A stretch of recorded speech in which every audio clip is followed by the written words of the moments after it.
এমনিতে বাংলাদেশে আর বাইরের দেশে পলিটিক্স বলতে কি আমরা সেম জিনিসটাই বুঝি নাকি there is a difference between আমাদের দেশের পলিটিক্স অ্যান্ড পৃথিবীর অন্য জায়গাকার সব জায়গাকার পলিটিক্স একই জিনিস? এটা আসলেই খুব জটিল একটা প্রশ্ন। যেমন ধরেন পলিটিক্স মানে যেটাকে আমরা বাংলাতে রাজনীতি বলি না?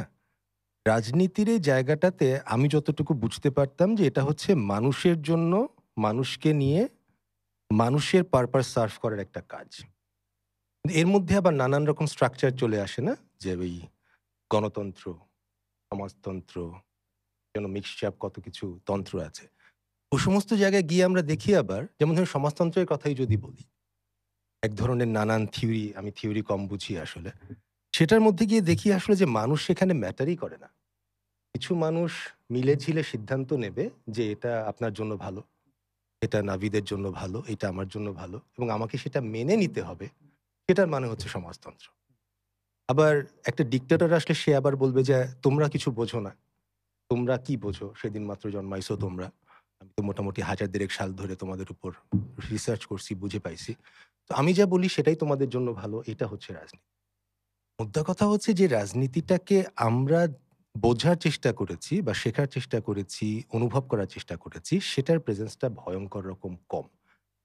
এখন আমাদের ওই রাজনীতিটার উপর বেস করে যদি আমরা বোঝার চেষ্টা করি, তাহলে আমাদের রাজনীতিটা হবার কথা মানুষের জন্য, যেখানে আপনি, আমি, রিক্শাওয়ালাটা, গার্মেন্টস শ্রমিকটা, কৃষক, প্রতিটা মানুষের একই রকমের ভ্যালু আছে এবং তার যে প্রয়োজন, সেটাকে মেটানোর জন্য যে সিস্টেম, সেটা কতখানি কাজ করছে, সেটার সাথে রাজনীতির সম্পৃক্ততা বেশি। বাট এটা তাত্ত্বিক হয়ে গেছে সম্ভবত। হুম, হুম। এটা প্র্যাকটিক্যালি ওরকমটা আমরা দেখি না। নাভিদ ভাইরা বোধহয় আরেকটু ভালো করে বলতে পারবেন, উনি রাজনীতির মানুষ। না, তিনি আমরাও কিভাবে তো দেখেন আসলে এখন এটাকে? রাজনীতি শিখছি ভাইয়া, সত্যি বলতে না, গেলে। আমরা সারা জীবনই শিখি ভাইয়া। জি। ইনফ্যাক্ট যেদিন আপনি শেখাটা বন্ধ করে দেন, আমার মনে হয় সালমান ভাই ব্যাপারে আরেকটু বেটার বলতে পারবেন। যেদিন আপনি শেখার রাস্তাটা বন্ধ করে দেন, সেদিন আসলে আপনি একজন মৃত মানুষ। As simple as that. আপনি যেদিন মনে করবেন যে আমি সব বুঝে গেছি, আমি সব জেনে গেছি, মানে আপনি আসলে জীবিত নাই।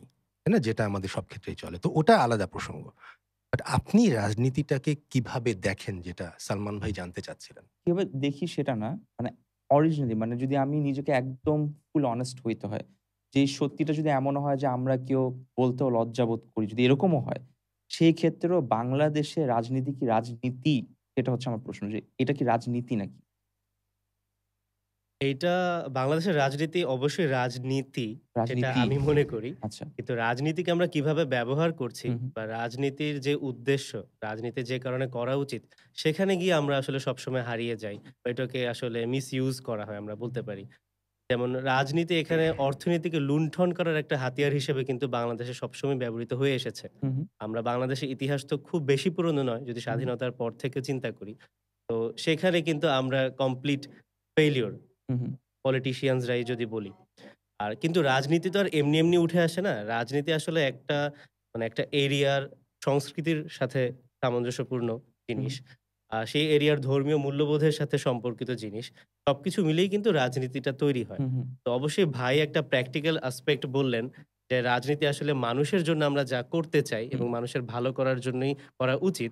কিন্তু সেই সাথে কিন্তু সবসময়ই সংস্কৃতি এবং ধর্মীয় মূল্যবোধ এটা রাজনীতির সাথে কানেক্ট থাকতে হবে। কারণ এটা না থাকলে মানুষও কানেক্টেড ফিল করবে না। রাইট। মানুষকেও তো বুঝতে হবে যে তাদের ভালোটা কি, তারা সেটা হয়তো বাই ডিফল্ট ই উঠে আসবে। হু, হু। কিন্তু তাদের সাথে কিন্তু সংস্কৃতি, ভাষা, ধর্ম এগুলো সবসময়ই রেলেভেন্ট। আমি জাস্ট বুঝার স্বার্থে একটা বোকার মতো প্রশ্ন ইচ্ছা করে করতে চাই। একটু আগে আমাদের আ বলতেছিলেন নাবিদ ভাই যে আ সংস্কৃতির কথা হচ্ছিল, ফাইন্যান্সিয়াল এর কথা হচ্ছিল, সমাজের কথা হচ্ছিল, মানুষের কথা হচ্ছিল।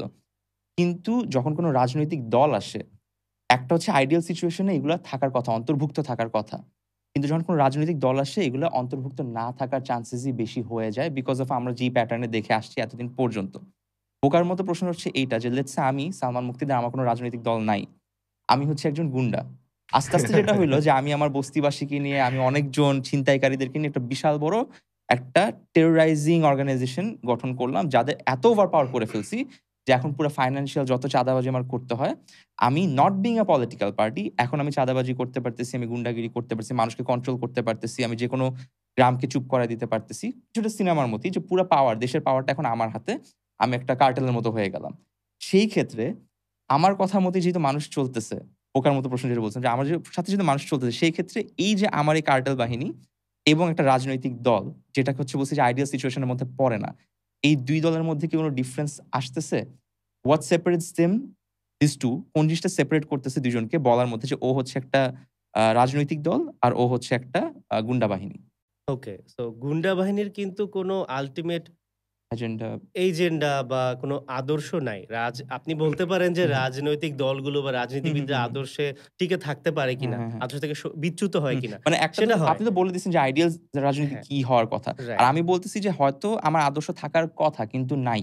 হ্যাঁ, সেই কিন্তু ক্ষেত্রে আমি বলতেছি। ডিফারেন্সটা এটাই হ্যাঁ, হ্যাঁ, হ্যাঁ, হ্যাঁ, প্রাথমিকভাবে হ্যাঁ, যে হ্যাঁ। তাদের একটা আদর্শ থাকবে থাকবে। রাজনীতিবিদদের বা একটা রাইট। রাজনৈতিক দলের। হুম, হুম। গুন্ডা বাহিনীর কিন্তু আল্টিমেট গোলই হচ্ছে যে পাওয়ারটাকে পাওয়ার। অ্যাবসর্ব করা। হুম, এখন রাজনৈতিক দলের সংজ্ঞাতেই কিন্তু আছে পৌরনীতিতে হুম, যে রাজনৈতিক দল ক্ষমতায় যাওয়ার চেষ্টা করবে, হুম, ক্ষমতায় যাওয়ার জন্য কাজ করবে। এখন সেই ক্ষমতাটা আবার আমাদের যে সংবিধান, বিতর্কিত সংবিধানই আমি এখন বলব, হুম, সেখানে কিন্তু আছে যে জনগণই সকল ক্ষমতার মালিক। হুম, এখন সংবিধান আমরা যতই বদলাই, আমরা এখন সেকেন্ড রিপাবলিকের কথাও বলছি, হুম, আমাদেরও কিন্তু উদ্দেশ্য এটাই যে জনগণকেই ক্ষমতার মালিক বানানো। হুম, ঠিক আছে? তো ক্ষমতাটা জনগণের হাতেই যেন থাকে এটা এনশিওর করার দায়িত্ব কিন্তু পলিটিশিয়ানদের বা হুম, রাজনীতিবিদদের। তো এখানে আমি মনে করব যে কার্টেলের সাথে পলিটিক্যাল পার্টির একটা ডিফারেন্স আছে। হুম, এখন আমরা এখান থেকে বারবারই বিচ্যুত হই। হুম, এটা হুম, অস্বীকার করার কোনো উপায় নেই। হুম, তো তখনই আসলে এই ধরনের প্রশ্ন উঠে আসে। হুম, বুঝতে পারছি। সো বেসিক্যালি একটা জিনিস সেপারেট করা বাট সেটা আপনার হচ্ছে প্রশ্নটা কি এটাই ছিল আসলে? প্রশ্নটা উনি যেটা বলছে আমি বুঝতে পারছি। বাট ওখান থেকে আমি সেপারেট করতে চাইছি যে হুম, পয়েন্টটা আমি বুঝতে পারছি যে উনি ঠিক বলেছেন। বাট ঠিকটা তো হচ্ছিল না এতদিন ধরে। হুম, হুম। সেই ক্ষেত্রে একটা রাজনৈতিক দল শুধুমাত্র নামে রাজনৈতিক দল আছে বলেই কি সে রাজনৈতিক দল? নাকি এমনও হইতে পারে যে, এই যে আমি গুন্ডা বাহিনী হয়ে গেলাম। কালকে আমি বললাম আমি হচ্ছি জাতীয় সালমান কমিটি বা সালমান পার্টি, সালমান লীগ খুলে ফেললাম। নাম দিলাম রাজনৈতিক দল। বাট আমার কিন্তু কাজ সেমই হচ্ছে। হ্যাঁ। সেই ক্ষেত্রে কি আমি তখনো একটা রাজনৈতিক দল নাকি? খুব গভীর প্রশ্ন আসলে। আপনি বলছেন তো এটা বোকার মতো প্রশ্ন। বাট আক্ষরিক অর্থে এই প্রশ্নগুলাই আমি জানি আমাদের না বুঝাইতে অ্যাড্রেস পারছি করা। নাকি প্রশ্নটা? আমি চেষ্টা করছি এটাই বোঝার জন্য। সেজন্য আমি আপনাকে আবার কিছু প্রশ্ন করে প্রশ্নটাকে বোঝার সিউর, চেষ্টা করছি সিউর। আসলে। প্লিজ। মানে আপনার জায়গাটা হচ্ছে, প্রশ্নের জায়গাটা হচ্ছে এটা যে রাজনৈতিক দল সামনে আসলো একটা, যে কিছু আদর্শ ভিত্তিক কথাবার্তা বলে এক ধরনের প্যাকেজিং এর মধ্য দিয়ে আমাদের সামনে আসলো সুগার কোটেড অবস্থায়। আরেকটা হচ্ছে পিওর গুন্ডা মাস্তান গোত্রের হুম, যারা পিওর পাওয়ার প্র্যাকটিস করে। পাওয়ার হুম, পলিটিক্স ও না। তারা রাইট। পিওর পাওয়ার প্র্যাকটিস করে। জাস্ট প্র্যাকটিস করে, ইম্পোজ করে, এনফোর্স করে। এনফোর্স করে। এই দুটো কোথাও গিয়ে মিশে যাচ্ছে কিনা, কিংবা এই দুটোর মধ্যে আসলেই কোনো পার্থক্য পার্থক্য আছে আছে কিনা? কিনা, আপনি কি হ্যাঁ। এরকম একটা প্রশ্ন মিশে যাচ্ছে না, করছিলেন? পার্থক্য আছে কিনা। পার্থক্য আছে কিনা? মোদ্দা কথা হচ্ছে দুটোর মধ্যে পার্থক্যটা, আমি নাভিদ ভাইয়ের একটু জি, কমপ্লিমেন্ট করে বলছি আরকি প্লিজ। জায়গাটা। দুটোর মধ্যে পার্থক্যটা এত ব্যাপক, মানে দুটোকে কাছাকাছি কম্পেয়ার করাই খুব কঠিন। ওকে। যে আদর্শভিত্তিক রাজনীতির কথা বলছে কিংবা আদর্শ ছাড়াও আমরা হুম, হুম। অনেক সময় অনেক মানে ফাও বিষয়কে অনেক বেশি গুরুত্ব দেই আরকি। আমরা আদর্শ ছাড়াটাকে মানে ধরি এত কোয়েশ্চেন এর জন্য। উঁচু হ্যাঁ। মানের কথাবার্তা বলি আমরা, যেগুলো ওই গালিবের কবিতার মতো হয়ে যায় হুম, আরকি। হুম। মানে কবিতাটা শুনলাম কিন্তু আল্টিমেটলি বুঝলাম কিছু, হইল না কিছু, না? ওরকম আরকি। তো আমি সহজ করেই ব্যাপারটা বোঝার চেষ্টা করি এখানে। তো আদর্শ থাক বা না থাক, গঠনতন্ত্র থাক বা না থাক, কোনো বড় কথাবার্তার বাগাড়ম্বর থাক বা না থাক, তিনি মানুষের জন্য ভালো কিছু করতে চাইছেন। এটা একটা কথা। আর যে গুন্ডা পান্ডাদের যে গ্রুপ আছে, তারা কিন্তু পিওরলি তাদের ক্ষমতাটাকে অক্ষত রাখতে চাচ্ছেন। তাদের কাছে আর কোনো পারপাস নাই। তার যদি ক্ষমতাটাকে অক্ষত রাখার জন্য কয়েকশোর মানুষকে মেরে ফেলতে হয়, তারা সেটা করবেন। যেটা আমাদের এই জুলাই আন্দোলনের আগ পর্যন্ত আমাদের ক্ষমতায় যারা ছিলেন তারা করে গেছেন। যে মানুষ বাট ব্যাপার না। এখানেই তো এইটাই কিন্তু আমার প্রশ্ন ছিল যে যারটা জুলাই আন্দোলনে হয়েছে ওরা তো আর গুন্ডা বাহিনী না। ওরা তো রাজনৈতিক দল হিসেবেই ওই মেরেছে। জায়গাটাই বলছি। মানে হুম, রাজনৈতিক দলের সাথে তাদের পার্থক্যটা এতখানি থাকার কথা ছিল আচ্ছা। তাত্ত্বিকভাবে, মেক সেন্স হ্যাঁ। যে দুটোর মানে কম্প্যারিজনই করার মতো জায়গায় আসার কথা না। ওকে। বাট কোথাও গিয়ে ইনার স্ট্রিম এ বলেন, আন্ডার কারেন্ট এ বলেন, কোথাও গিয়ে তারা যে কোথায় একীভূত হয়ে যায়, এটা আমাদের মতো মানুষের পক্ষে বোঝাটা কঠিন হয়ে যায়। কেন একটা সহি মানুষ, যে মানুষের জন্য ভালো কাজ করতে চাইছে, এমন একটা রাজনীতিবিদের থেকে ৫ টা খুন করতে পেরেছে, ১৫ টা মামলা আছে, ১৫০ হুলিয়া আছে, এমন একটা লোককে কেন পলিটিক্যাল পার্টি ইম্পোর্টেন্স বেশি দেয়? এটা বোঝার মতো বুদ্ধি মনে হয় না আমাদের মতো কোনো সাধারণ মানুষের মধ্যে আছে। পসিবল না এটা বোঝা।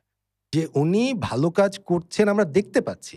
তাকে গুরুত্ব না দিয়ে কেন এরকম একটা ক্রিমিনালকে সামনে নিয়ে এসে ভেতরের ইকুয়েশনটা কি? এই কেমিস্ট্রিটা কি? এইটা এটা হ্যাঁ, হ্যাঁ, বোঝা মানে বড্ড নাবিদ ভাই বেশি মানে হ্যাঁ, কঠিন হয়ে ভেরি যায়। ইন্টারেস্টিং। এটা আসলে কি উইথ অল ডিউ রেসপেক্ট যে আমাদের পপুলেশনের প্রতি, কিন্তু আমাদের মধ্যে একটা মানে হিরোইক্স কে ওরশিপ করার কিন্তু একটা সেন্স রয়ে গেছে। এটা ওরশিপ এখনো করার আছে। মানে হ্যাঁ, করি। ওরশিপ করি আচ্ছা, আমরা। ওকে। তো আমরা মানে আমি ফিল্ড লেভেল পলিটিক্স এ যেটা দেখতে পেয়েছি যে একজন খুব ভালো মানুষ, হয়তো তার মানে নিজেই ব্যবসা করে তার অনেক টাকা-পয়সা আছে। উনি ইলেকশন করলো, ম্যান্ডেট ভালো ছিল, সব কাজ ভালোভাবে করলো। ওদিকে তার এগেইনস্ট এ একজন ইলেকশনে দাঁড়ালো। যিনি হচ্ছে তার কর্মীদেরকে থানা থেকে ছাড়ায় আনতে পারে। হুম। যিনি হচ্ছে একটা সালিশ তার নিজের হ্যাডম দিয়ে সালিশটাকে সমাধান করতে পারে। বাংলা কথা যেটা বলছি যে হোল্ড আছে একটা। হোল্ড আছে, হ্যাঁ, এলাকায় তার একটা না, ওই হোল্ড যে আছে। উনি একটা শব্দ ব্যবহার করলো না, হ্যাডম। হ্যাডম, ওই যে হ্যাডম রাইট, হ্যাঁ, আমি একদম রাইট। খুব এটা র খুব ভাবেই না, না, বলছি। পপুলার I একটা I'm কথা sure হয়ে মানে দাঁড়িয়েছে। Of course, of মানুষ course. এটাকে কানেক্ট করতে হ্যাঁ, পারবে। ওই হ্যাঁ। ব্যারিস্টার শাহজাহান ওমর যে তখন হুম, বিএনপি থেকে আওয়ামী লীগে চলে গেল হুম, না, হুম, হুম। তাকে জিজ্ঞেস করছিল যে ভাই কেন গেলেন আপনি? আমার হ্যাডম আছে, আমি আমার গেছি। হ্যাডম দ্যাট আছে। ওয়াজ দ্য ফার্স্ট টাইম কথাটা খুব পপুলার হয়ে গেল। হ্যাঁ, এক্সাক্টলি মানে ওটাই মনে হয়। এলাকায় কিন্তু এ ধরনের ক্যারেক্টার তৈরি হয়। রাইট। তো শুধু যে আসলে আমরা আসলে এই ঘরে বসে যেভাবে বলছি যে মানুষের ভালো করতে চাইলে হুম, রাজনীতিতে আসা উচিত বা তাদেরই এগিয়ে যাওয়া উচিত। ফিল্ড লেভেলে সিচুয়েশনটা এরকম একদমই না। হুম, হুম, মানুষ হুম। হিরোইক্স কে এখনো মানে প্রাধান্য দেয়। প্রাধান্য দেয়। এবং এই যে অনেক বিতর্ক আছে, ইভেন এই যে শোডাউন রাজনীতির যে একটা হুম, বিতর্ক হুম, আছে, হুম, কিন্তু শোডাউন রাজনীতি কিন্তু এলাকাতে আবার অনেক হাততালি পায়। হুম, কারণ আল্টিমেটলি উনি ১০০ হুন্ডা দিয়ে শোডাউন করলো, ১০০ বাইক হুম, নিয়ে শোডাউন করলো, আরেকজন ১০০ গাড়ি নিয়ে শোডাউন করলো। হুম, দেখবেন মানুষ অটোমেটিক্যালি তার দিকে ইনক্লাইন্ড হয়ে যাবে হুম, এলাকা ভিত্তিক হুম, রাজনীতিতে। অবশ্যই সিনারিও অনেক চেঞ্জ হচ্ছে। স্বাভাবিক, শিক্ষার হার বাড়ছে। আর এখন যেহেতু তথ্য প্রযুক্তির জন্য সবার কাছে, কাছে ইন্টারনেট আছে, সবাই শিক্ষার দেখছে। হার বাড়ছে as in quality of education বাড়তেছে না, নাকি? না, কাগজি হ্যাঁ, কলমে এই কাগজে কলম বাড়তেছে আচ্ছা, আরকি। ওকে। এটা অনেক সার্টিফিকেট কন্ট্রোভার্সিয়াল বাড়তেছে অবশ্যই। ভাইয়া। হুম, হুম, হুম, না, সার্টিফিকেট কিন্তু বাড়তেছে। তারপরও সবার কাছে কিন্তু সোর্স হুম, আসছে এখন। হুম, জানার সোর্স তো নাবিল ভাই, আসছে। একটা ইন্টারাপ্ট করতে পারি জি, আপনাকে? অবশ্যই জাস্ট ভাই। উইথ ইউর পারমিশন আরকি ভাইয়া।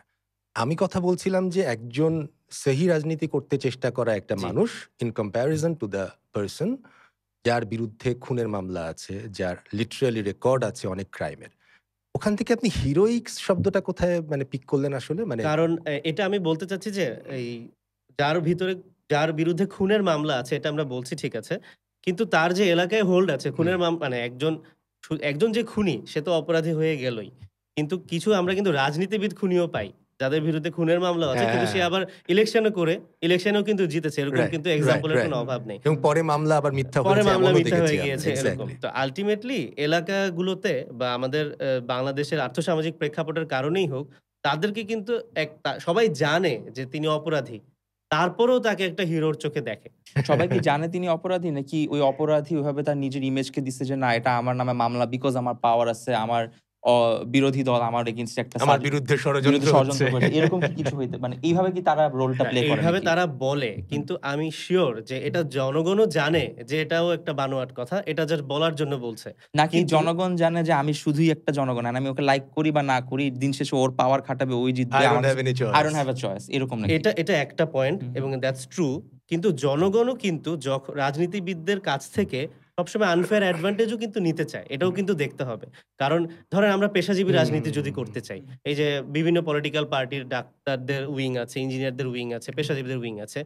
আপনি তাদেরকে নিয়ে রাজনীতি করতে যাবেন। হুম, আপনি যদি ট্রান্সফার বাণিজ্যে তাদেরকে হেল্প না করতে পারেন, হুম, বাণিজ্য বাদ দেন, হুম, তাদেরকে টাকা না নিলাম। কিন্তু এই যে সবাই সুবিধাজনক জায়গায় ট্রান্সফার হুম, চায়। তো তাদেরকে যদি আপনি হেল্প না করতে পারেন, আপনার হেডম নাই। রাইট। আপনার পার্টিতে মানুষজন জয়েন করবে না। হুম, তো এই সেই ডাক্তাররাই কিন্তু আবার সোশ্যাল মিডিয়াতে বা আমি শুধু ডাক্তার হুম, না, হুম, আমি হুম। কিন্তু উইথ ডিউ বুঝতে পারছি রেসপেক্ট আমি মানে যেকোনো এক্সাম্পল ছিল। প্রফেশনের হ্যাঁ। ক্ষেত্রেই বলছি। হুম, হুম, তারাই কিন্তু আবার আমরা সোশ্যাল মিডিয়াতে যারা সাধারণ পেশাজীবী আমরা বলছি যে রাজনীতিবিদরা কেন অসৎ হবে? আমরা কেন ভালো মানুষদের রাজনীতিতে চাই? কিন্তু আবার আমরাই কিন্তু নিজেরাও আনফেয়ার অ্যাডভান্টেজ নিতে রাজনীতিবিদদেরকে নকও করি। তাদের কাছে চাই আমরা এই হেল্পটা এবং যারা আমাদেরকে করতে পারে তাদেরকেই আমরা কিন্তু একটা মানে অন্য আসনে বসিয়ে দেই। যে তারাই আমাদেরকে গভর্ন করুক। তো এটা কিন্তু মানে একটা কি বলবো? এই সাইকেলটার ভিতর থেকে আমরা বের প্যারাডক্স হতে পারছি না। আ এই এইখান তাহলে থেকেই সাইকেলটা থেকে বেরোতে হবে তো না? ওই প্রশ্নটা আমার অলরেডি আমার ইয়েতে আছে। বাট ওই প্রশ্নটা আমি ইচ্ছা করে এখন যাচ্ছি না। একটু বিকজ পরে তার আগে যাবো কিছু আমরা আমরা ওটাতে। একটা ডিসকাস হুম, মানে হুম। আমি আগে পুরো জিনিসটাকে আরো লেয়ারে রাইট, ক্লিয়ার করতে রাইট, চাচ্ছি। Because right. We are peeling the onion. তো দ্যাটস ওয়াই ওই লেয়ারটাকে আস্তে, আস্তে করে ইয়ে করতে চাচ্ছি যে ওটার আগে একটা ছোট্ট করে কুইক কোয়েশ্চেন সেটা হচ্ছে পুরা রাজনীতির এই প্রসেসটাতে এখানে তো voting plays, election plays a big role. এই ফুল ক্যাম্পেইনের সময়গুলোতে আমরা ২ টা লেয়ার দেখতে পারি। একটা হচ্ছে এই যে যেটা ভাইয়া বলল যে হ্যাডমওয়ালা টাকাওয়ালা একজন যে হচ্ছে লড়াই করতেছে। যারা ভোট কেন্দ্রে যায় আমরা যত নিউজ দেখছি এট লিস্ট আমি যতগুলো দেখছি আজ পর্যন্ত ছোটবেলা থেকে বড় হওয়া পর্যন্ত প্রত্যেকটা ভোট কেন্দ্রে আমি দেখছি হচ্ছে একদম তৃণমূলের মানুষদেরকে। হুম। মাঝখানে পড়ে গেছে হচ্ছে যে আমাদের লেটস সে মিডল ক্লাস বলতে পারি, আপার মিডল ক্লাস বলতে পারি বা লোয়ার মিডল ক্লাস। বাট একদম বটম লেভেল হচ্ছে অ্যাক্টিভলি ভোট কেন্দ্রে যাচ্ছে, ভোটিং করতেছেন। তাদের উপরই ক্যাম্পেইন হচ্ছে বিভিন্ন গ্রামে-গঞ্জে, ঢাকার আনাচে-কানাচে। আর উপরের লেভেল হচ্ছে আ লড়তেছে ইলেকশন। মাঝখানের যে ফাঁকা লেয়ারটা ওরা কি রোল প্লে করতেছে এক্সাক্টলি এখানে ওদের আমার কথা যদি বলি, আমাদের রোলটা কি এখানে? আমরা কি করতেছি তাহলে? বা আমাদের ভূমিকাটা কি পুরা ইয়া রাজনীতিতে বা ইলেকশনে? আমাদের এখানে কি করার আছে? একটা ছোট অবজারভেশনের কথা বলি ভাইয়া। প্লিজ। আমরা যখন ছোট, ফারাজ ভাইয়া তো আবার কথায় কথায় আমাকে একটু বুইড়া না বললে তার তার ভাল লাগে না আরকি। এটা তার ফেভারিট শব্দ। তো সর্ট অফ আমরা আসলে অনেক আগের থেকে, মানে আমার শৈশব কেটেছে ৮০ দশকে, ৯০ দশকে আমি কৈশোর তারুণ্য সেখানে গেছি। তো ছোটবেলা থেকে আমি দেখে এসেছি এবং আমরা জেনে এসেছি ক্যাটাগরিক্যালি যে মধ্যবিত্ত একটা দেশের রাজনীতিতে, বেসিক্যালি আমাদের মতো তৃতীয় বিশ্বের রাজনীতি কিংবা যারা একটু ইকোনমিতে পিছিয়ে থাকা দেশের রাজনীতি, সেখানে মধ্যবিত্ত সবচেয়ে ইম্পর্টেন্ট রোল প্লে করে। এটা আমরা জেনে এসেছি। বাট ওই ৮০ দশকে তো ভোট ছাড়া ছিল। লিটারালি ৮০ হুম। দশকে কোনো ইলেকশন হয়নি। যে ইলেকশন হয়েছে সেটাও নামকাও আসতে। তো ৯০ দশক থেকে আসলে ইলেকশনের প্রসেসটা, জার্নিটা আমরা শুরু করেছিলাম এরশাদ পতনের পর থেকে, যে সময়টাতে কাছাকাছি আপনাদের জন্ম, মানে ওই সময়টা থেকে। ওইটা ছিল আমাদের গোল্ডেন পিরিয়ড আসলে। লিটারালি যত কিছুই হোক না কেন, ৯১ এ হারার পর আওয়ামী লীগ বলেছিল সূক্ষ্ম কারচুপি হয়েছে। ৯৬ তে হারার পর, সবসময়ই তো মানে সব না দলই টার্মগুলো বলে। টার্মগুলো মজা আছে, জি। টার্মগুলো মজা আছে। ৯১ তে হেরে যাওয়ার পর আওয়ামী লীগ বলল যে এখানে সূক্ষ্ম কারচুপি হয়েছে। তারপর ৯৬ তে হারার পর বিএনপি বলল যে এখানে স্থূল কারচুপি হয়েছে। ঠিক আছে? এটা আস্তে, আস্তে চেঞ্জ হয়। সবকিছু একবারে বলে ফেললে তো ভাই সব মজা থাকবে না। যত কিছুই বলেন না কেন, অন্ততপক্ষে নির্বাচন একটা উৎসব হয়ে দাঁড়িয়েছিল। হুম। এটা আপনারা ছোটবেলায় দেখেন ইয়েস। নাই। আপনারা বড় হতে, হতে সেটা মিশে ২০০১ গেছে। পর্যন্ত হুম, আমরা হুম। এটা পেয়েছি। ৩ টা নির্বাচন আমরা অসাধারণভাবে উপভোগ করেছি। মানে সাধারণ মানুষ নিজেদেরকে এম্পাওয়ার্ড ফিল করত। যে উই একটু মিন সামথিং। আমি At সরি least একটু once একটু in a 5 years. Once in just a 5। ১ সেকেন্ডের জন্য ইন্টারাপ্ট করব। আপনি হুম, মাত্র যে কথাটা বললেন না যে ইলেকশনটা একটা উৎসব হয়ে দাঁড়াইছিল। অ্যান্ড ছোটবেলায় আমারও মনে আছে যে ইলেকশনের যে একটা আমেজ বা এনভায়রনমেন্ট এর যে চেঞ্জটা আসলো, হুম, উৎসব সেলিব্রেটিং দ্যাট ইলেকশন। হুম। হুম। নো ম্যাটার আমার বিরোধী দল আছে নাকি আমার সাপোর্টের দল আছে, আমার কিচ্ছু এসে বাবা-মা বা যায় না। কিছু। তো ওই জিনিসটা আসলেও মাত্র বলার পর আমিও নোটিস করলাম আসলে তো এরকম একটা হ্যাঁ। ২০০১ এ মনে হয় আমরা একটু বুঝতে একদম শিখেছিলাম। এবং ছোট বাট ওই আমরা হ্যাঁ, দেখতেছিলাম ওই সব। we উৎসবটা felt it. ছিল যে কোনো ঈদের থেকে বড়, No যে doubt, কোনো no doubt. দুর্গা উৎসবের থেকে বড়, যে কোনো ওই মাঘী পূর্ণিমার থেকে বড়। লিটারালি প্রবারণা পূর্ণিমার থেকে বড়। তো ওই নির্বাচনগুলোর সময়টা পর্যন্ত আমরা ক্যাটেগরিক্যালি জানতাম যে মধ্যবিত্ত রাজনীতিতে, অর্থনীতিতে মধ্যবিত্তর ভূমিকা অত বেশি স্ট্রং না। জিডিপিতে বড় ভূমিকা আছে বাট ওভারঅল না। কিন্তু রাজনীতিতে মধ্যবিত্ত আসলে খুব বড় একটা গুরুত্বপূর্ণ ভূমিকা প্লে করে। ওই যে আমরা এখন একটা শব্দ প্রায় শুনি না, আমরা তো একটা শব্দ পাইলে সেটাকে ব্যবহার করতে পচায় ফেলি। তার মধ্যে একটা শব্দ হচ্ছে যেটা দেখবেন যে ব্যাখ্যাও করতে পারবে না, সেও বলছে যে ন্যারেটিভ লাগে পলিটিক্স করতে। আমি আজ অব্দি ন্যারেটিভ বলতে কিছু শিখিই নাই। কি বয়ান। হয়েছে? বয়ান লাগে। তো এইটা হচ্ছে কিছু লোকের, ওই যে মার্কেটিং এর লোকজন থাকে না? কয়দিন পর নতুন সালমান ভাই তো মার্কেটিং এর একজন এক্সপার্ট হ্যাঁ, মানুষ। হ্যাঁ। তো আমি খুব বিরক্ত হই মার্কেটিং এর লোকজনের উপর। তারা কয়দিন পর নতুন টার্ম নিয়ে আসে। Now we will talk about 4 P's, now we will talk about 3 M's। আরে ভাই সহজ বাংলা কইরা কও ভাই, একটু বুঝি। নিজেও কিন্তু বোঝে না জিনিসটা কি। বাট কিছু বলতে হবে তো, আপনি দৃষ্টি আকর্ষণ করবেন কিভাবে? তো ওই সময় পর্যন্ত মধ্যবিত্ত রাজনীতিতে সবচেয়ে বড় বয়ান তৈরিতে ভূমিকা রাখতো। যেটাই বলেন আপনি, শব্দ যাই বলেন না কিন্তু। তারপর থেকেই আল্টিমেটলি হয়েছে যে মধ্যবিত্ত ভয়ঙ্কর রকম মেরুদণ্ডহীন করাপ্ট হয়ে গেছে। খুব দ্রুত তারা বুঝে নিয়েছে যে না, পলিটিক্স যেদিকেই যাক না কেন, আমাকে আমার আখেরটা গোছাইতে হবে। ঠিক আছে? তো ওই দিকটাতে যখন চলে গেছে, তখন পলিটিক্সের জায়গাটাও বেশ দুর্বল হয়ে যেতে শুরু করেছে এবং মানুষের ওই স্বাভাবিক যে মুভমেন্টটা সেটা কমে গেছে। সালমান ভাই যে প্রশ্নটা করলেন যে আমাদের ভূমিকাটা কি? এই মধ্যবিত্ত, আমি নিম্ন মধ্যবিত্ত পরিবার থেকে উঠে আসা বা নিম্ন মধ্যবিত্ত পরিবারের একজন মানুষ। আপনারা হয়তো মধ্যবিত্ত বা উচ্চ মধ্যবিত্ত এই গোত্রের মানুষ।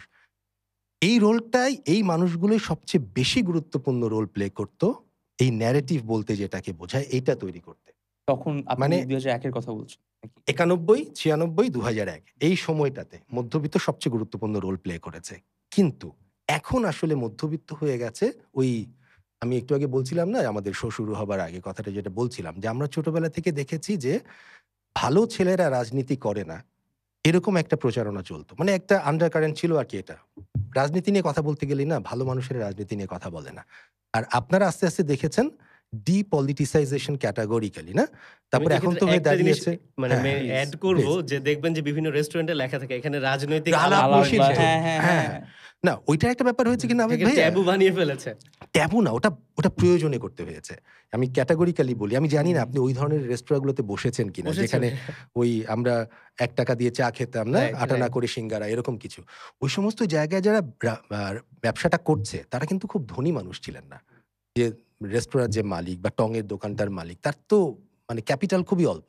তো সেখানে হয়তো কি আলাপ শুরু হইতো ওই পলিটিক্সের এ খারাপ ও ভালো দিয়ে। পরে মারামারি করে হুম, হুম। পুরো দোকান মানে ভেঙে দোকান যেত। হ্যাঁ, এখন ভাই একটা চিন্তা করেন যে লোকের ক্যাপিটালই হচ্ছে ফিউ থাউজেন্ড টাকা। তার জন্য ওরকম একটা ভাঙচুরের পর দোকান বন্ধ, এটা তার জন্য ভাই জীবন। হুম, হুম, মেক তো সেন্স। এইটা কোনো শখে তারা লিখতো না। তারা বাধ্য হয়ে লিখতো জি, যে জি, এখানে অবশ্যই না রাজনৈতিক হলে আলাপ কেমনে নিষিদ্ধ। লিখবে? কিন্তু ওটার কথা আমি বলতেছিই না ভাইয়া। আমি বলতেছি যারা সুশীল মানুষ আছেন, যারা ন্যারেটিভ তৈরি করেন, যারা মানুষকে ডিরেক্ট করেন, ইন্ডিকেট মানে দিক নির্দেশনা দেন যে তারা কি করবে। তারা পর্যন্ত এমন আচরণটা করতো যে না ও পলিটিক্স করে, ও ভালো মানুষ না। তো ভালো ছেলেরা রাজনীতি করে না। ভালো মেয়েরা প্রেম করে না। এরকম একটা বিষয় আরকি। তো আপনি কি ভালো ছিলেন না খারাপ ছিলেন? এই মুহূর্তে কি মনে হচ্ছে? আমি মনে হয় না কখনোই ভালো ছেলে ছিলাম। আচ্ছা। কিন্তু আর ওইটাই আরকি মানে আমরা তো সত্যি কথা আমরা নিজেদেরকে বিপ্লবী বলবো। হুম, হুম, রাজনীতিবিদ তো কখনো হব ভাবি নাই। হুম, এটা হুম। সময়ের প্রয়োজনে আসলে হতে হলো। তো দেখি আসলে ভাইয়া। মানে তো ওটাই ওই প্রশ্নটা ভাইয়া তো অনেক কিছুই বলল। সো উনি আগের কথাও বলছিলেন। এখনের কথা যদি যেহেতু you are actively working on field right now, you'd be able to answer the same thing but আপনার নিজের মতো মানে সমসাময়িকভাবে। হোয়াট আর ইউ সিইং যে ওই মাঝখানে যে লেয়ারটা ফাঁকা পড়ে আছে যেটার কথা বললাম। আমরা কি মানে এনসিপি তে যদি আছে মানে ওইটাকে ব্যঙ্গ করে না বাট আসলেই মাঝখানের লেয়ারটা কি এনপিসি হয়ে গেল নাকি গেমিং এর? ওরকম কোন ব্যাপার নাকি? So what's your answer? না আসলে মাঝখানের লেয়ারটা ফাঁকা পড়ে গিয়েছিল দেখেই কিন্তু মানে গত ১৫ বছর বলি বা ১৭ বছর এই ফ্যাসিজমটা দেশে জেঁকে বসেছিল। যখনই দেখবেন যে হ্যাঁ, আমাদের এই জুলাই গণ-অভ্যুত্থানটা ছাত্ররা শুরু করেছে, শ্রমিকরা অংশ নেওয়ার পর এটা বেগবান হলো। তারপরে যেদিন মধ্যবিত্ত সমাজ এটাতে সম্পৃক্ত হলো, that was the last মানে ওইটা হচ্ছে শেষ পেরেক হুম, লাস্ট ফ্যাসিবাদের নেইল কফিনে। On the coffin. Last nail on the coffin right. Right. তো আমি এটাই মনে করি যে ভাই যেটা বললেন যে গত যে ২০০১ পর্যন্ত মধ্যবিত্ত সমাজ যে রোলটা প্লে করেছে এটা অ্যাবসেন্ট ছিল হুম, দেখেই দেশে কিন্তু ফ্যাসিস্টরা মানে রাজ করতে পেরেছিল। হুম। তো যখন আবার মধ্যবিত্ত সমাজ জেগে উঠলো, মানে ডটটাকে কানেক্ট করলো, তখনই কিন্তু এটার ফল হলো। আচ্ছা। তো আমি মনে করি যে এখন টু রিবিল্ড দ্য কান্ট্রি এই মধ্যবিত্ত সমাজকেই সবচেয়ে প্রোঅ্যাক্টিভ রোল প্লে করতে হবে। এটা কি মধ্যবিত্ত সমাজ স্পেসিফিক্যালি বলছি আমরা নাকি যেটা আমরা দেখতে পারছি যে সবচেয়ে বেশি আমার পার্সোনাল ভিউটা বলছি। আমি হতে পারে মিস করে গেছি। বাট আমি যেটা নিজের চোখে দেখছি যে মধ্যবিত্তর আগে আমি সবার আগে যেটা দেখছি যে এক ছাত্র সমাজ প্লাস ইয়াং ছেলেমেয়েদেরকে অনেক দেখছি যে স্কুল, কলেজ পড়ুয়া ছাত্রছাত্রীদের দেখছি। ভার্সিটির ছেলেমেয়েদেরকে দেখছি। আ কিছু রিক্সা চালকদেরকে দেখছি হেল্প করতে। বাট মধ্যবিত্ত বলতে আমি আমার ইমেজে যেটা ভাসে যে হয়তো আমাদের আশেপাশের আঙ্কেল আন্টিদেরকে হয়তো বুঝতে পারি আমরা। হুম। ওরা কি অ্যাক্টিভলি এখানে কোনো রোল প্লে করছিল? অফ কোর্স আপনাদের ডিওএইচএস এ যে আমি মিছিলগুলো দেখলাম, হুম। আমার তো আঙ্কেল আন্টিরা তো মনে হয় বের হয়েছিল। না, বা বাড়িধারা ডিওএইচএস এ মানে কেউ বের আমার হয়নি। বড় ভাই যারা আছে তাদের বয়স তো এখন আঙ্কেল আন্টিদের সমান। ওটা কিন্তু বলে উনারা না, কিন্তু বের ওই হয়েছিল। যুব সমাজ বলতে পারি। বাট ওই আঙ্কেল আন্টিদেরটা কিন্তু আমরা নিজেরা দেখছি যে আমাদের আচ্ছা। ইয়েতে ওই ওই পুরা ইয়ের মধ্যে কি বলে গেটের বাইরে একটাও আঙ্কেল আন্টি কিন্তু ছিল না। হাতে গোনা ২-১ জন ছিল। বাট উনারা নামছে কখন? যখন ফাইনালি ছেলেমেয়েরা সবাই এসে গোলাগুলি হওয়ার পরে সব ইয়ে হওয়ার পরে ২ দিন পর মেবি উনারা নামছে। যখন ১ম ব্যাচ অফ ইয়ে কি বলে মিছিল গেল বাচ্চাদেরকে নিয়ে। হুম, হুম। বা ছাত্রদের। তারপর মানে অনেক লেয়ারের পরে গিয়ে কিন্তু উনাদের না ফাইনালি আমার তো মনে হয় নামছে। ভাইয়া এটাই তো স্বাভাবিক। হওয়ার কারণ কথা ছিল। না এটা একটা বয়সেরও তো বিষয় আছে। রাইট, অবশ্যই ওটাই জানতে চাচ্ছি হ্যাঁ, যে হ্যাঁ, ওটার অবশ্যই হ্যাঁ। ওটা একটা বিষয় আছে। কিন্তু তারা কিন্তু সম্পৃক্ত ফিল করেছে। ওকে। এটা আমি মনে করি। সো দে কারণ supported the right movement. Definitely কারণ আমরা বসুন্ধরা গেটে আমরা একদম মানে আমি নিজে ১৭ জুলাই থেকে ছিলাম। তার আগে থেকে তো আমাদের ছোট ভাই-বোনরা ছিল। সো অনেক এরকম আছে আমাদের আঙ্কেল আন্টিরা এসে এক আন্টি এসে আমাদেরকে ফার্স্ট এইড কিট কিনে দিল। যেদিন হুম, হচ্ছে ১৮ তারিখ সম্ভবত হুম, হুম, ছাত্রলীগ তাদেরকে মানে মারছিল হুম, আমাদের হুম, ছেলেপেলেদেরকে। হুম, তারা পিছনে এসে আমাদের একটা ভ্যানের মধ্যে ফার্স্ট এইড ট্রিটমেন্ট দিচ্ছিল। রাইট, আমার কিছু ছোট বোন। রাইট, তো এক আন্টি এসে ওদেরকে ফার্স্ট এইড কিট কিনে দিয়ে গেল। রাইট, তারপরে আমাদের কিছুক্ষণ পর এসে এক আঙ্কেল এসে মানে আমার হাতে ৳১০,০০০ ধরিয়ে দিয়ে গেল। রাইট, যে তোমরা তাও এখানে থাকো। হাসিনা না পড়লে তোমরা বাসায় যাবে না। রাইট। মানে ওনারা তাহলে হয়তো আমরা একদম সামনে যাবে না হ্যাঁ, বা ওইটা অনেক ওটাই। কিন্তু তারা মানে কিন্তু সব টোটালি দৃশ্যমান জায়গাতে তাদেরকে আমরা কম দেখেছি, কম দেখেছি। কম দেখেছি। বাট কিন্তু তারা তাদের actually ছিল। ভূমিকাটাও কিন্তু প্রচন্ড নো রকম ডাউট। ছিল। কারণ অনেক ছোট, ছোট ছেলেমেয়েরা যে বের হয়ে এসেছে বাসা থেকে না বলেও কিন্তু সবার পক্ষে বের হয়ে আসা সম্ভব ছিল না। রাইট। তো হুম। তাদের কিন্তু প্যারেন্টস এর একটা মৌন সম্মতি ছিল। অবশ্যই টেনশন করেছে, ভয় পেয়েছে। কিন্তু সম্মতি কিন্তু আই ছিল। Think this discussion is super important for the people যারা দেখতেছে অ্যান্ড এরকম অনেকেই আছে যাদের মধ্যে এটা মনে হতে পারে। এই যে কোয়েশ্চেনটা এই জন্যই করলাম যে এই যে আমরা ছাত্রছাত্রীদেরকে দেখলাম, ইয়াং ছেলেমেয়েদেরকে দেখলাম, আঙ্কেল আন্টিরা বা আমাদের সমাজের আশেপাশে যারা মধ্যবয়স্ক বা উপরের বয়স্ক যারা ছিল, প্রাপ্তবয়স্ক যারা ছিল তারা কি এখানে কোনো ভূমিকা পালন করতো নাকি? এখন আমি ডিসকাস করে বুঝতে পারলাম যে তারা একদম স্বতঃস্ফূর্তভাবে এই ভূমিকাতে ছিল এবং তারা অ্যাকচুয়ালি আমাদের সাথে সম্পৃক্ততা নো করছে। ডাউট। নো ডাউট এখানে। স্পেসিফিক্যালি ৫ দ্যাট তারিখ মিনস বাংলাদেশ এক হয়েছিল। এটাতে কোনো কোনো সন্দেহ ডাউট নেই। নাই। ৫ তারিখ সকালে তো পুরো বাংলাদেশ এক হয়েছিল। কারণ রাইট। যেই মিছিলটা বের হলো উত্তরা গাজীপুর থেকে এসে উত্তরা থেকে যেই হিউম্যান র‍্যালিটা যাচ্ছিল হুম। সামনে, সেখানে সব বয়সের মানুষ ছিল। হুম, হুম, সব ধরনের মানুষ ছিল। হুম, তো সেখানে কিন্তু সবাই তো জানে না যে ভিতরের প্রাসাদ রাজনীতি কি হচ্ছে। হুম। ৪ তারিখ হাসিনা কি সিদ্ধান্ত নিল এটা জানে না। হ্যাঁ, না। ৩ তারিখ আর্মি কি ডিসিশন নিল এটা তো সবাই জানে না। সবাই কিন্তু ঐদিন ফোনের মধ্যে মানে ওয়ালপেপারে নিজের ছবি লাগিয়ে নাম ঠিকানা লিখে একদম মরতেই রওনা দিল। হুম, হুম, যদি আর্মি ব্রাশ ফায়ার করে কি মানে পৃথিবীর ইতিহাসে কিন্তু এগুলো বিরল না যে খুবই ১০,০০০ মানুষকে একদিন মেরে ফেলেছে। ট্রু। হতেই পারে। হতে পারে। তো তারপরেও কিন্তু কারণ সবাই অত গিয়েছিল। ইতিহাস ঘেটে তো আর কেউ নামে না রে ভাই, না? এটাই মানে মনে হয়েছে সবার ঐদিন দেশপ্রেম কিন্তু জেগে উঠেছিল। হুম। রাইট, কেউ রাতে ঘুমায় নাই। রাইট। আমি উত্তরায় ৩টা ৪টার দিকে দেখতে পাচ্ছিলাম যে উত্তরায় ফ্রেন্ডস ক্লাব মাঠে সবাই মোমবাতি নিয়ে জড়ো হয়ে গেছে যে সকাল হলে তারা রওনা দিবে গণভবনের হুম, দিকে। হুম, হুম, মানে হুম। অসাধারণ দৃশ্য। এটা অসাধারণ একটা দৃশ্য এবং আমার এখনো মনে হচ্ছে ঐদিন পুরা বাংলাদেশ যখন রাস্তায়, পুরা বাংলাদেশে আপনি যেকোনো প্রান্তে যান মানুষ উল্লাস করতেছে যে আজকে ঈদের দিনের থেকে বেশি খুশি। না, না, ঈদ তো কিচ্ছু না রে ভাই মানে এটার কাছে। ঈদ অদ্ভুত। হ্যাঁ, সেটাই। মানে And you আমাদের মুক্তিযুদ্ধ তো আসলে আমরা পাই নাই। পাই আমি নাই। নিজেকে হ্যাঁ, হ্যাঁ, সবসময় হ্যাঁ। মানে আনলাকি মনে করি। রাইট। কিন্তু মানে এই দিনটা যে দেখতে পেরেছি এটাও আমি অনেক বেশি লাকি। মানে এরকম ঘটনা আমাদের ঘটেছে, এটা থার্ড টাইম আর কি, না? মুক্তিযুদ্ধের না, আবার সময় আমরা এটা এক্সপেরিয়েন্স ঘটেছে। করলাম তো প্রথমবার মনে হয়। আমরা তো experience first করলাম সেটাই। আমরা প্রথমবার। তো আমরা first। একটা দেখেছি হচ্ছে যে এরশাদ পতনের সময়টার সময় যে কিন্তু ভাই মানে আন্দোলনটা। আমার মনে হয় যে এত ব্যাপ্তিটা ছিল। মানে ওটা আমার বাবা এরশাদ পতন আন্দোলন করেছে। তখন প্রসাদীভাবেই জেলে ছিল। বাবা বলেছিল যে মাত্র ২-৪ জন মারা যাওয়ার পরেই কিন্তু এরশাদ যে পড়বে হ্যাঁ, এরকম সারা দেশে না, একটা আমি আন্দোলন মানুষের ছড়িয়ে গেছে। মানুষের আনন্দের কথাটা বলছি আর কি। আচ্ছা, আনন্দের আচ্ছা। জায়গাটা তখনও খুব কম ছিল না জি, জি, মানুষের মধ্যে তখন। ভাই আপনারা ছিলেন আপনি হয়তো বলতে স্কেলটা পারবেন। তখন আমি স্কুলে, আমি ক্লাস জি। 8 এ পড়ি, তাই না? মানে আল্টিমেটলি এমন কোনো বয়স আমারও তখনো বোঝার কিছু হয়নি। কিন্তু আনন্দটা তো অনুভব করতে পেরেছেন আনন্দটা for দেখা, sure। আমরা নিজেরা রাস্তায় নেমেছি না, কি হচ্ছে না জি। হচ্ছে, মানুষজন ধুমসে যে নেমেছে। আনন্দটা বোধহয় তখন কিছু স্কেলে আমি বলব যে তখন মানুষের আনন্দটা আরো বেশি জেনেরিক ছিল। আরো বেশি। আরো বেশি। একটা কারণ ছিল এই কারণে যে যত আপনি হিসেব নিকেশ করেন না কেন, এবারও কিন্তু আমি নিজে অনেকখানি এক্সপেরিয়েন্স করেছি যে হাসিনা যখন ধুমসে মানুষকে সমানে মেরে যাচ্ছে, তখনও একটা বিশাল সংখ্যক মানুষ, পার্সেন্টেজ আমি জানি না, তারা কিন্তু সেটাকে জাস্টিফাই করে যাচ্ছে। সমানে জাস্টিফাই করে হ্যাঁ। যাচ্ছে। সমানে যারা মেরে যাচ্ছে, আওয়ামী লীগ সাপোর্ট ইভেন করছে, এখনো করছে। এখনো হ্যাঁ। করছে। হ্যাঁ, তো এই এটা সংখ্যাটা কিন্তু খুব কম না। ওই সময়টাতে আমাদের প্রতিপক্ষ ছিল হচ্ছে এরশাদ। এরশাদের পপুলারিটি ওয়াজ নাথিং। হুম। তাই না? তার যে পলিটিক্যাল পার্টি সেটাও খুব ছোট। হ্যাঁ, ব্যক্তিগতভাবে এরশাদ কিছু জায়গাতে নিজের ইমেজটাকে কাজে লাগিয়ে পপুলারিটি দেখানোর চেষ্টা করত। এরশাদ মেবি পলিটিক্স এ সালমান মুক্তিদির ছিল। এরকম একটা ব্যাপার ছিল ওর মধ্যে। কিছু প্রশ্ন থাকে যেটার উত্তর হ্যাঁ দিলেও বিপদ, না দিলেও বিপদ। আমি এটা জাস্ট নো কমেন্ট, হ্যাঁ, আমরা আগাই সামনে। তো পয়েন্টটা হচ্ছে এরশাদ তো আর পপুলার কেউ ছিল না। সো এরশাদের পতনটা সবাইকে খুশি করেছিল। ওই আনন্দটাও খুব ফেলনা ছিল না। তো আচ্ছা। এবারও আনন্দটা খুব বিশাল ছিল, অসাধারণ ছিল। কিন্তু এবারের সংগ্রামটা ছিল অনেক বেশি মানুষের বেশি। সম্পৃক্ত। অনেক বেশি মানুষ যে মারা হারে গিয়েছে, সম্পৃক্ত অনেক হয়েছে, বেশি মানুষ আহত হয়েছে। হ্যাঁ, আমি পয়েন্টটা কি বোঝাতে পেরেছি জি, জি, ভাইয়া? জি। মানে এই ভয়ঙ্কর সময়টাতেও কিন্তু হাসিনাকে সাপোর্ট করেছে, এই ম্যাসাকারটাকে তারা তাচ্ছিল্য করে বলেছে কয়জন মানুষ মারা গেছে। হুম। এমনটা কিন্তু খুব কম না। আপনার এখনো বলছে, আশেপাশেও আছে, এখনো বলছে এখনো বলছে। meticulously designed Exactly. নাকি? মেটিকুলাসলি ডিজাইন তো একটা মানে ফাউল কথা আর কি। এটা এই এইরকম যে নতুন আন্দোলন কি বয়ান নিয়ে মেটিকুলাসলি এসেছে হয় তারা। নাকি? না, এটা কি সম্ভব নাকি এটা করা, তাই না? ইনফ্যাক্ট সে মেটিকুলাস বানানো হয়তো করতে পারবে না, হোয়াট এভার, ডাজন্ট ম্যাটার। আমি অন্য প্রসঙ্গে যাই। জায়গাটা হচ্ছে সংগ্রামের কথা যদি বলেন, তাহলে এরশাদের সময় সংগ্রাম আসলে কিছুই সেই অর্থে হয়নি। ওই যে যেটা বললেন না যে জি, জি। এরশাদের তখন ২০১৪ দিকে বোধহয় এরশাদের তখন পলিটিক্যাল অ্যাডভাইজার ছিলেন বোধহয় এখনকার যে ববি হাজ্জাজ ভাই, জি, জি, জি। যিনি এনডিএম করেছেন। তিনি তখন জাতীয় পার্টিতে এরশাদের সাথে ছিলেন। তো তখন তিনি ক্যাটাগরিক্যালি টিভিতে একটা কথা বলেছিলেন যে মাত্র ৪ জন না ২ জন মানুষ মারা গেছে, এরশাদ ক্ষমতা ছেড়ে চলে গেছেন। উনি এত ভদ্রলোক ছিলেন না ভাই। কিছু তো চেষ্টা তিনি করেছেন।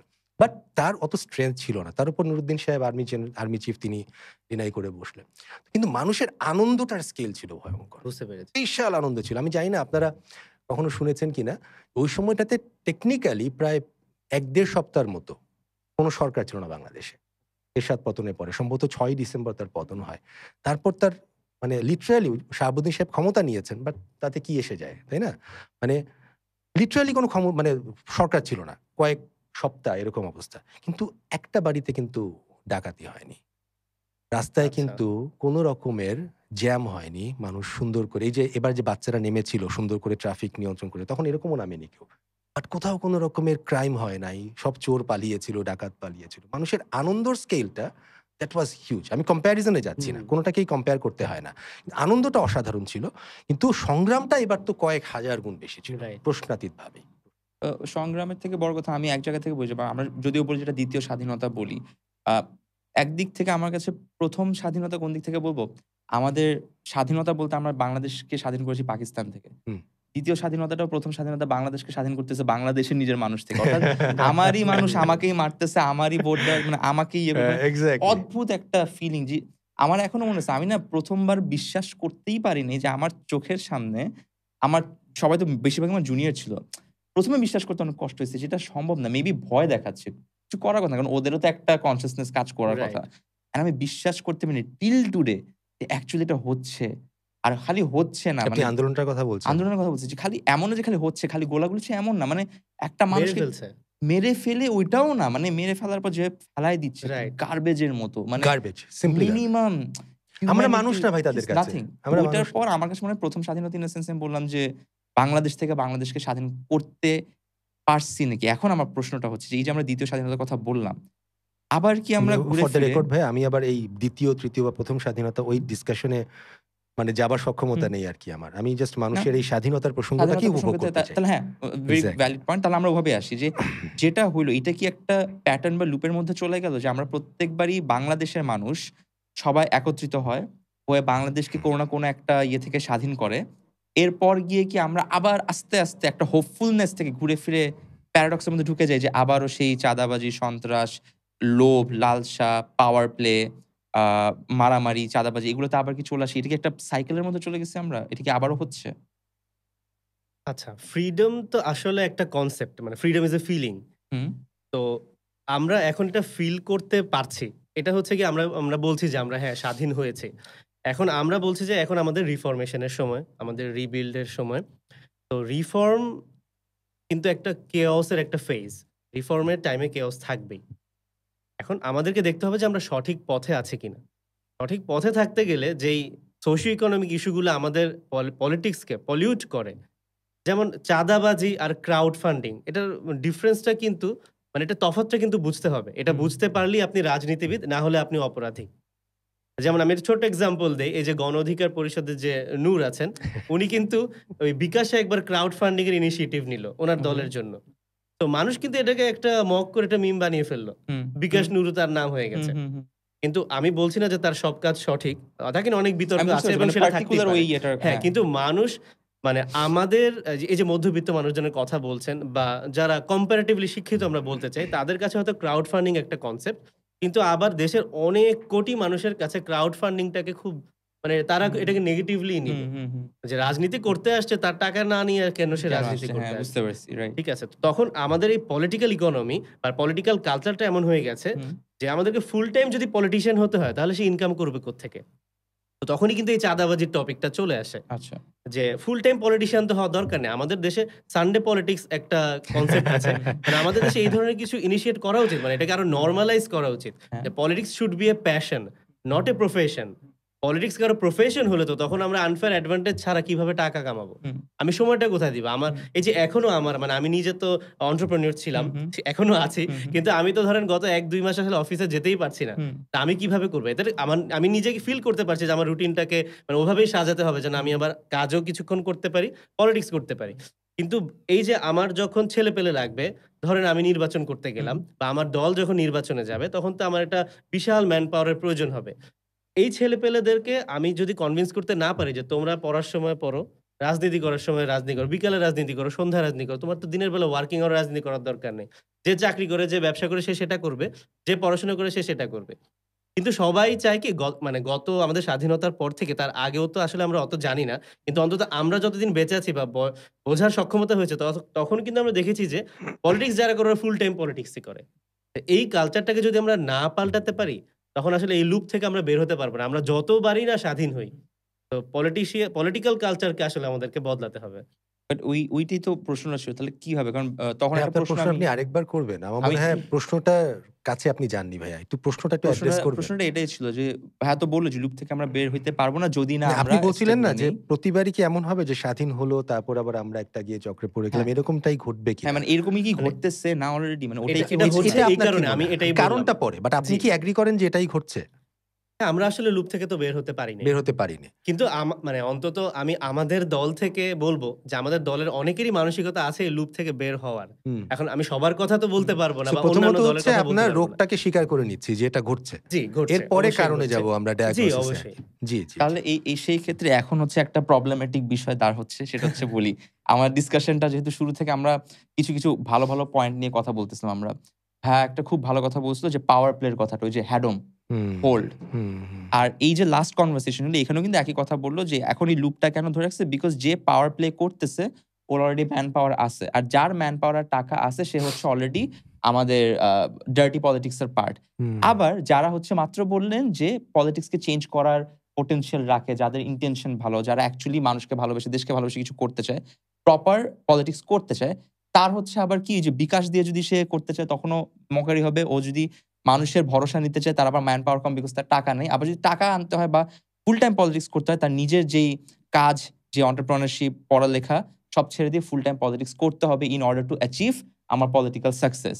কন্ট্রাডিকশন টা এখানেই হয়ে গেল তাহলে যে এই যে উপরের লেভেলের হ্যাডম আর নিচের লেভেলের গুড ইনটেনশন, হুম। এই ২ মানুষের গ্যাপটা থাকার কারণে ভাইয়া মাত্র বলল যে এই কারণে আমরা লুপের মধ্যে এখনো পড়ে আছি।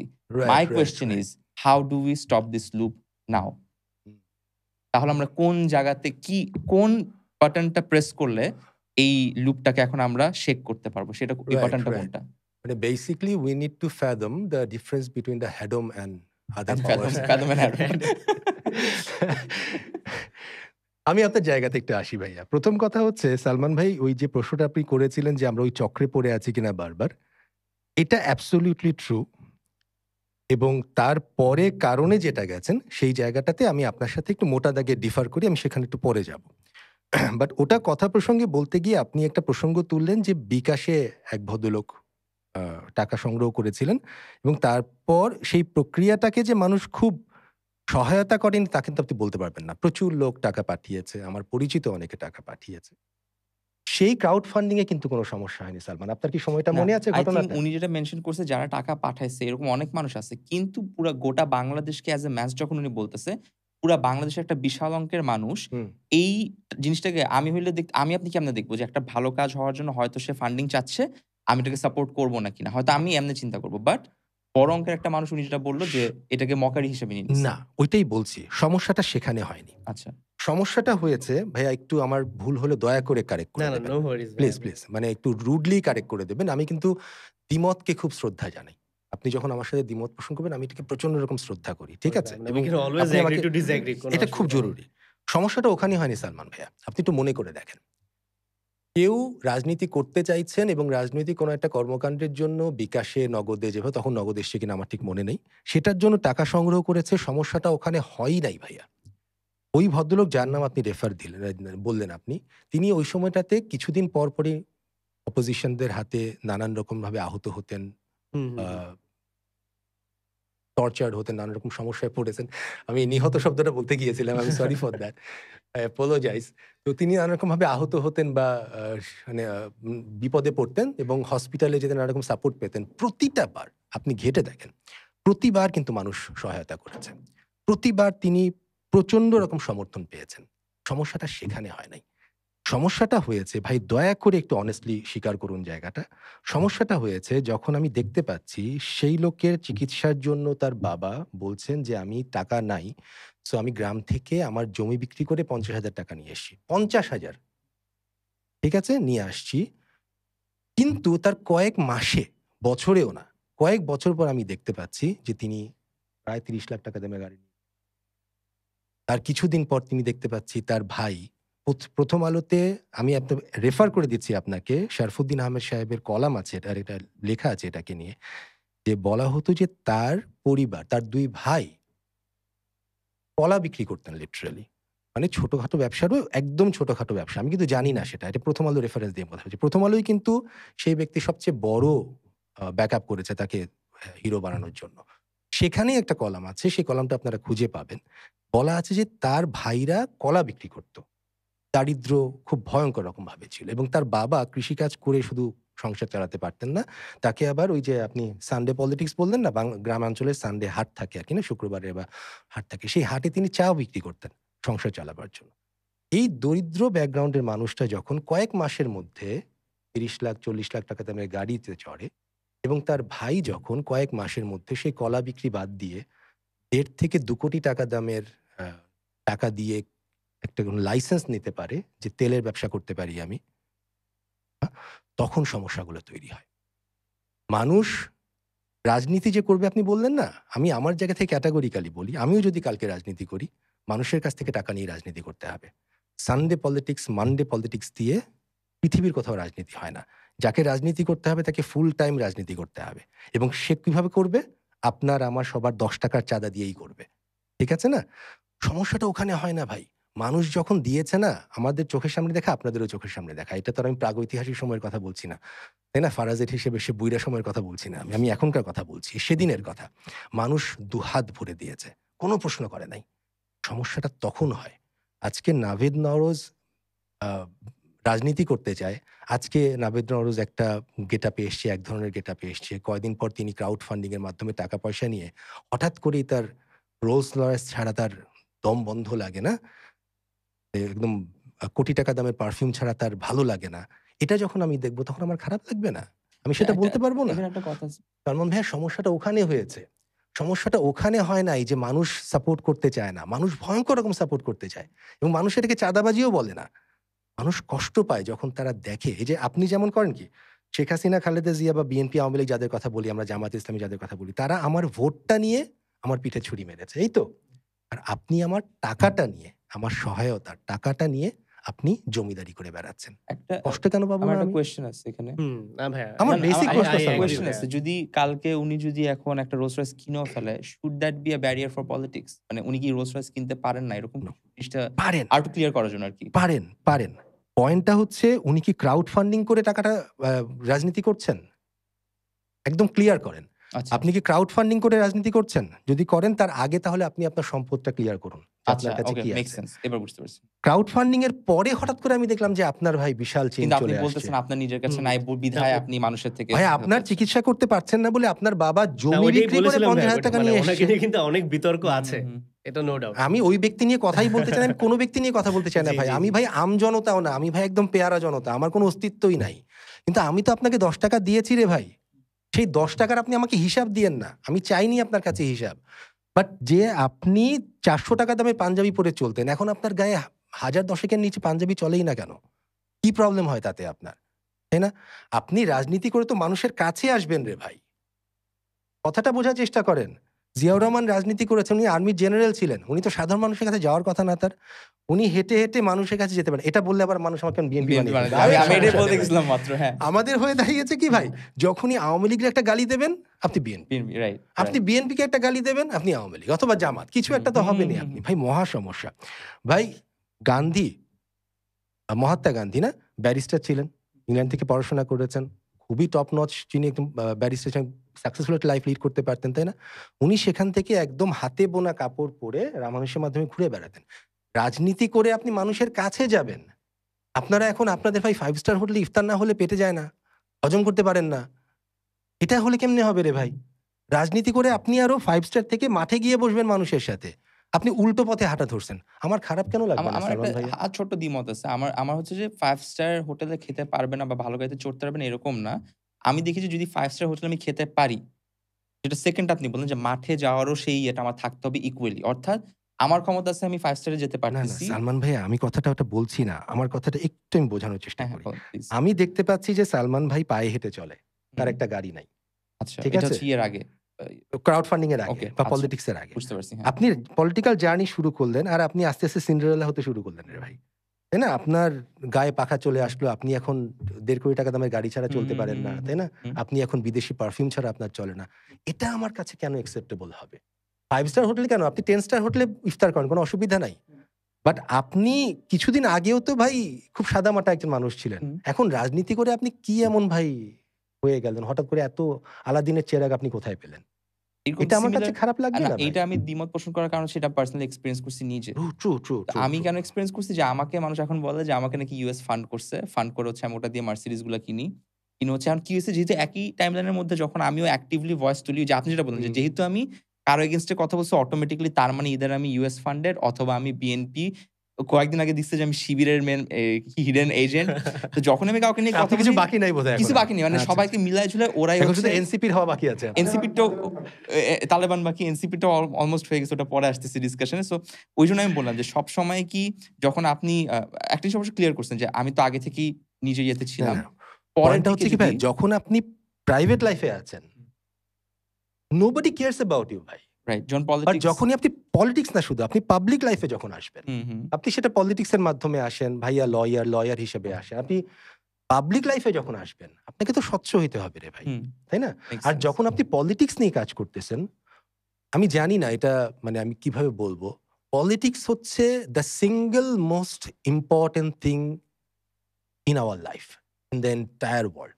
এর থেকে গুরুত্বপূর্ণ আর কিছু নাই। স্বচ্ছতা থেকে একটা ডিরেক্ট কোয়েশ্চেন করতে চাই। আমি নাম ইচ্ছা করে নিব না বিকজ এটার কোনো প্রুফ এখনো আমি নিজেও পাইনি। কিন্তু অনেক জায়গা থেকে অনেকবার বিভিন্ন লেয়ারে খুব ঘনভাবে শুধু একজনের নামেই অনেকবার শুনতে পাচ্ছি। সেই কারণে প্রশ্নটা সেটা হচ্ছে যে if you get to hear স্বচ্ছতা নিয়ে কথা আসছে যে if you get to hear যে আপনাদের এনসিপি তে এমন কেউ আছে যারা হচ্ছে হয়তো এই যে ভাইয়া যেটা বলল ওই ধরনের অ্যালিগেশন এর মধ্যে পড়ে গেছে। সেই ক্ষেত্রে কি how would you deal with that being a member of that same party যেখানে আপনারই পার্টি কলিগের নামে এরকম অ্যালিগেশন আসতেছে। How would you defend it? How would you handle it? What would be your role as a good politician? How would you handle that? Because আমি pretty sure আজকে আমি তো খালি নরমালি একটা পডকাস্ট বললাম। বাট কালকে এই অ্যালিগেশনটা কিন্তু একটা অনেক বড় ইস্যু হয়ে দাঁড়াবে। ইস্যু হয়ে দাঁড়াবে। And you guys you all will face this problem যেটা তখন ইন্ডিভিজুয়াল আপনাদেরকে ডিল করতে হবে। How would you what's your role on that? মানে এখন আপনি কি এটাকে তাকে ইন্ডিভিজুয়ালি জিজ্ঞেস করলেন নাকি as a member of that As a member specific? of NCP, as a politician individually হ্যাঁ। আচ্ছা, তো এখানে তো আমাদের পলিটিক্যাল পার্টিতে এখনো কনফ্রন্টেশন এর জায়গাটা আছে। কারণ এখানে আমরা তো কোনো পরিবারতন্ত্রের মাঝ দিয়েও আসিনি বা আমরা সবাই আসলে একসাথে একটা অভ্যুত্থান করেছি, একসাথেই বিপ্লব করেছি। তো এখনো পার্টির মধ্যে অতটুকু ইকুয়ালিটি আছে যে we can question each other. আচ্ছা। তো honestly স্পিকিং যে যখনই একটা কন্ট্রোভার্সি অ্যারাইজ করে সোশ্যাল মিডিয়াতে হোক বা মানে কনভেনশনাল মিডিয়াতে হোক, উই কনফ্রন্ট ইচ আদার। কিন্তু মানে সেই আসলে ফোরামটা আপনাদের এখনো আছে। সেই ফোরামটা আমাদের আছে। কিন্তু এরপরে আসলে অ্যালিগেশনস কিন্তু আমরা অনেক কিছু হুম, দেখতে হুম, পাচ্ছি। হুম, কিন্তু হুম। এখনো কিন্তু কোনো কিছুই প্রুভড হয়নি। Right, right. তো যতক্ষণ প্রুভড না আমরা তো আসলে কাউকে কনভিক্টেড হুম, হুম, বলতে পারি হুম, না। হুম। মানে আর যখন যদি প্রুফ আমি চাবো না ওটা কখনো। বাট যদি জি। প্রুভ হয়ে যায় তখন? যদি না প্রুভ হয়ে তখন তো যায়? অবশ্যই, তখন মানে তো অবশ্যই আমরা হাইপোথেটিক্যালি। hypothetically হ্যাঁ। অবশ্যই হ্যাঁ।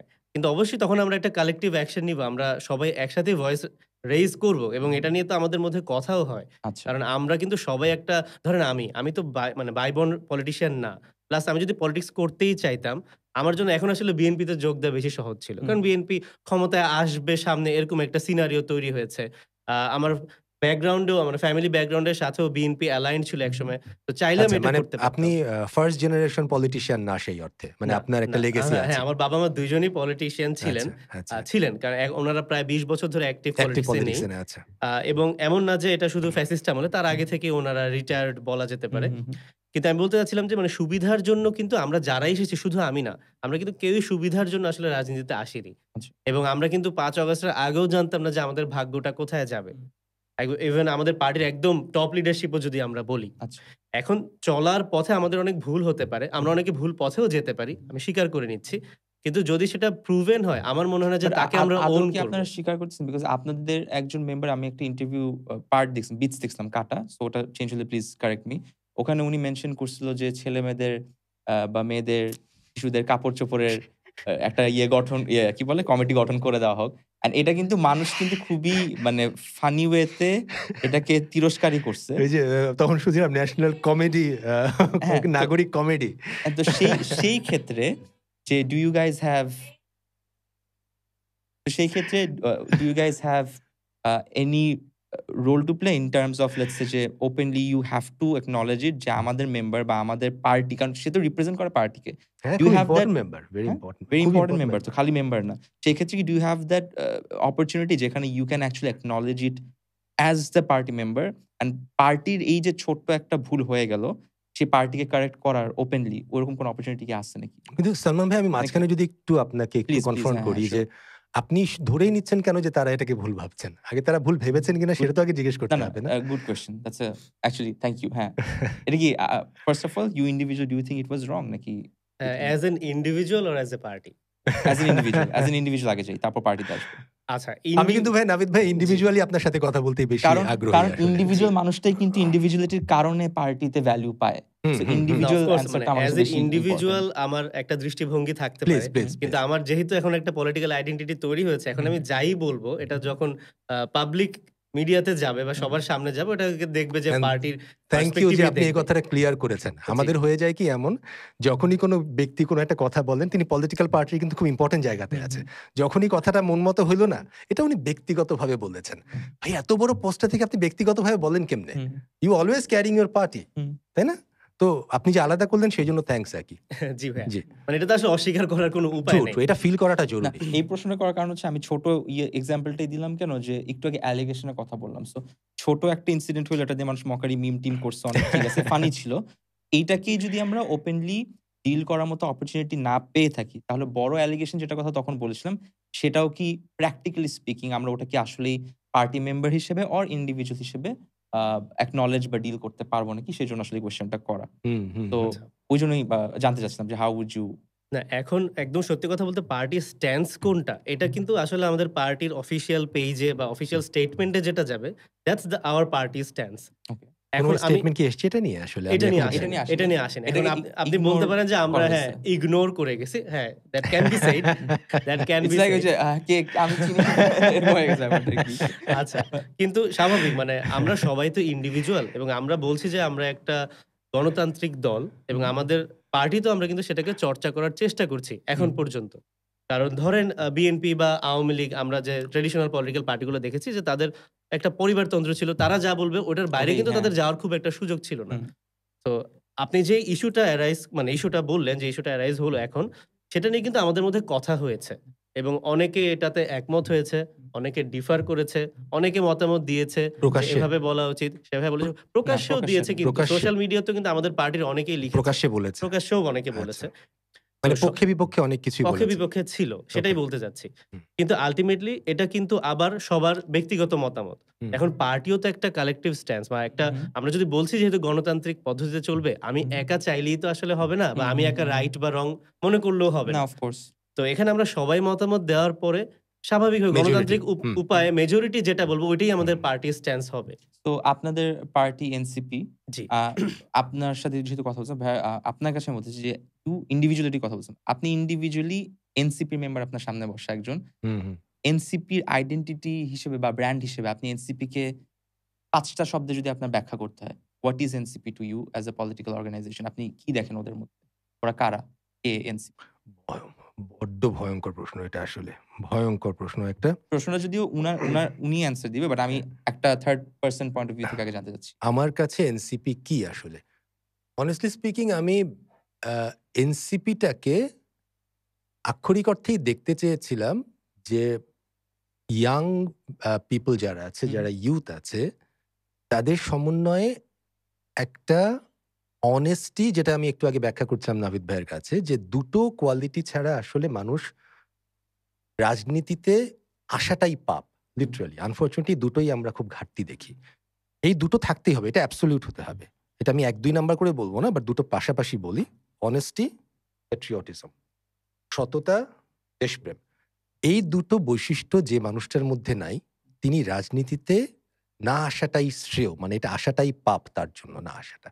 আমি সত্যি, সত্যি এটুকু দেখতে চেয়েছিলাম যে হ্যাঁ, এনসিপি যে বা নাগরিক কমিটি যখন ফর্ম হলো তখন থেকেও আমরা তাদের কাছে খুব স্মার্টনেস আশা করিনি। লিটারালি আশা করিনি। সেটা পাওয়ার কোনো কারণও নাই। পাইনি সেটা। নাই। তারা স্মার্ট না। তারা স্মার্ট না অ্যাজ ইন আমি স্মার্ট ব্যাখ্যা শব্দটাকে, করছি। হ্যাঁ, একটু প্লিজ। ব্যাখ্যা করছি একটু পরে। বাট ওভারঅল মানে একটা সাধারণ মানুষ হিসেবে স্মার্ট হিসেবে আমরা একটা মানুষকে যেমনভাবে দেখতে চাই সেই জিনিসটা তাদের মধ্যে ছিল না। আমি ব্যাখ্যাটা একটু পরে যাচ্ছি।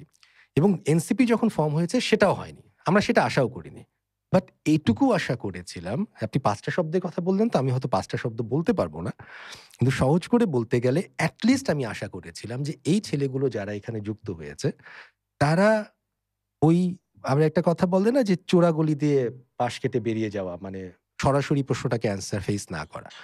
ওইটা যেন তারা না করে, সততাটুকু তারা যেন দেখাতে পারে, তারা যেন এটলিস্ট ঘোষণা দিয়ে বলে। যেমন আমি বিভিন্ন রাজনৈতিক ব্যক্তির সাথে কথা বলার সময় এটুকু আমি বলি যে কবে এটা দেখতে পাবো যে মানুষ ঘোষণা করে বলছে যে আমি রাজনীতিতে ঢুকছি এবং সারা জীবনে আপনারা আমার ব্যাপারে ৳১ একটা দুর্নীতি কখনো প্রমাণ করতে পারবেন না। এই ঘোষণাটা দিয়ে রাজনীতিতে মানুষ কেন ঢুকছে না?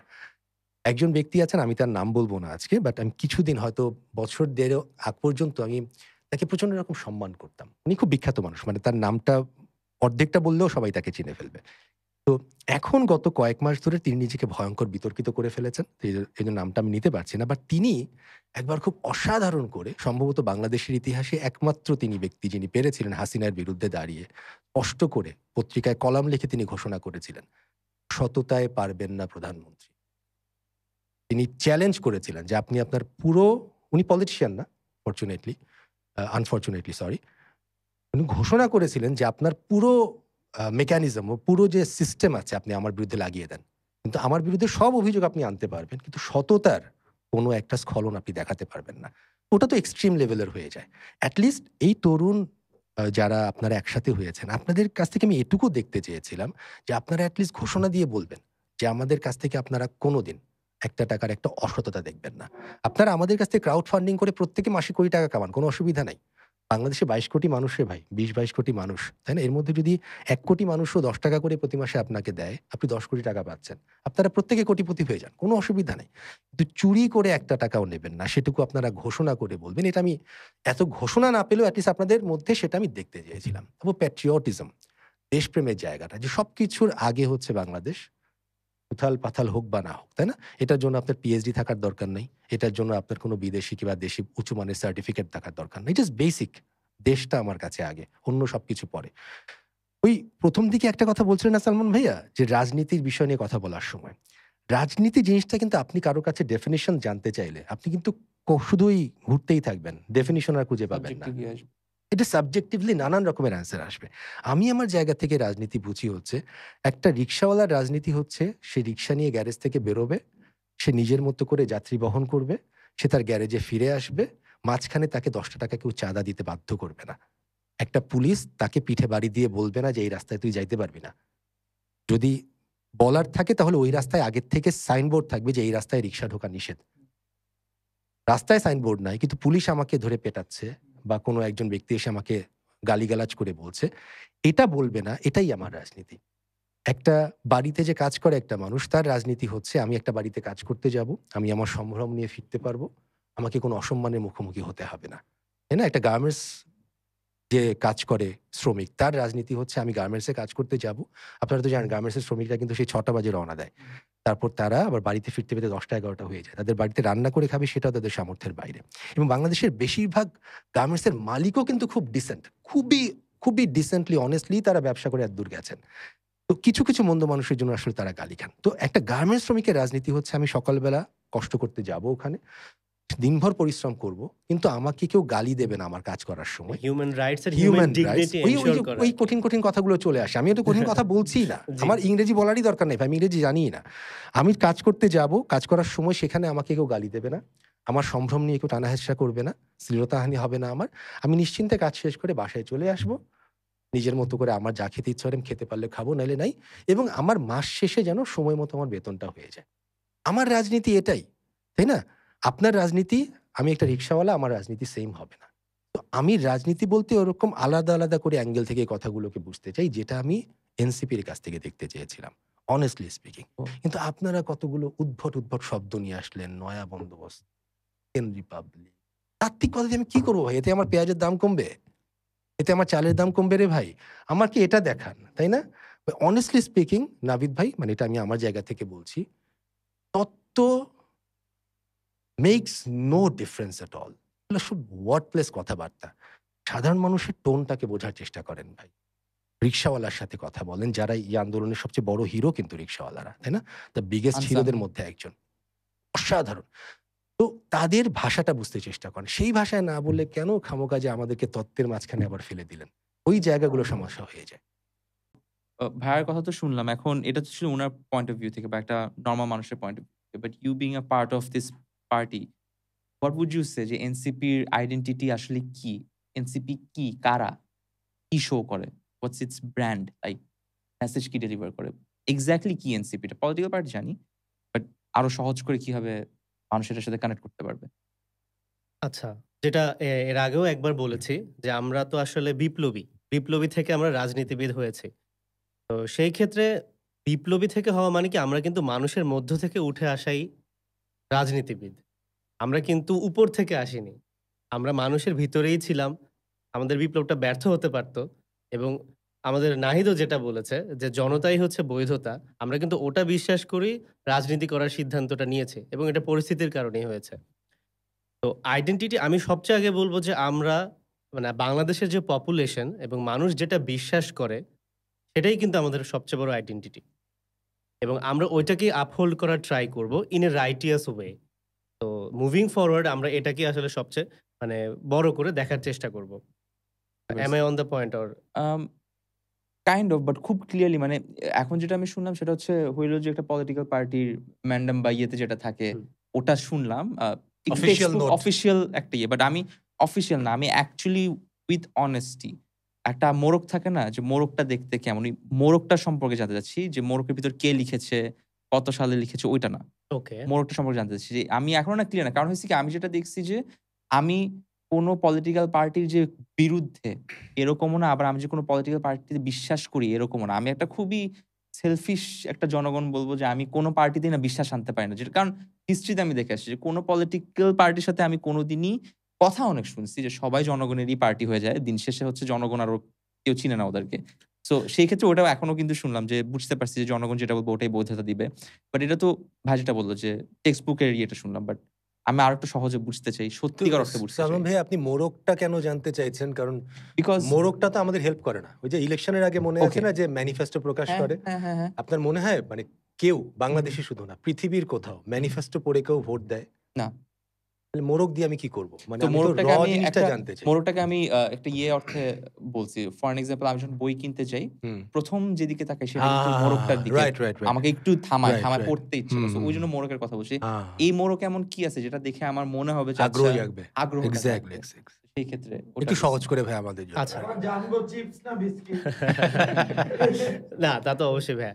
না, আমি বলেছি ভাইয়া আমার কথাটা হয়তো ক্লিয়ার হয়নি। বিষয়টা হচ্ছে যে আমাদের আ মানে রাজনৈতিক দলটার জন্ম কিন্তু একটা বিশাল ঘটনার মধ্য দিয়ে। এবং এই ঘটনাটা কিন্তু বাংলাদেশের মোটামুটি সবাইকে কানেক্ট করতে পেরেছে। মানে আপামর জনগণ এই ঘটনাটার সাথে সম্পৃক্ত ছিল। তো সব পলিটিক্যাল পার্টির জন্ম কিন্তু এভাবে হয় না। ৫ আগস্টের পর কিন্তু আমরা আরো ২ টা পলিটিক্যাল পার্টি ফর্ম হয়েছে, আরো হবে সামনে।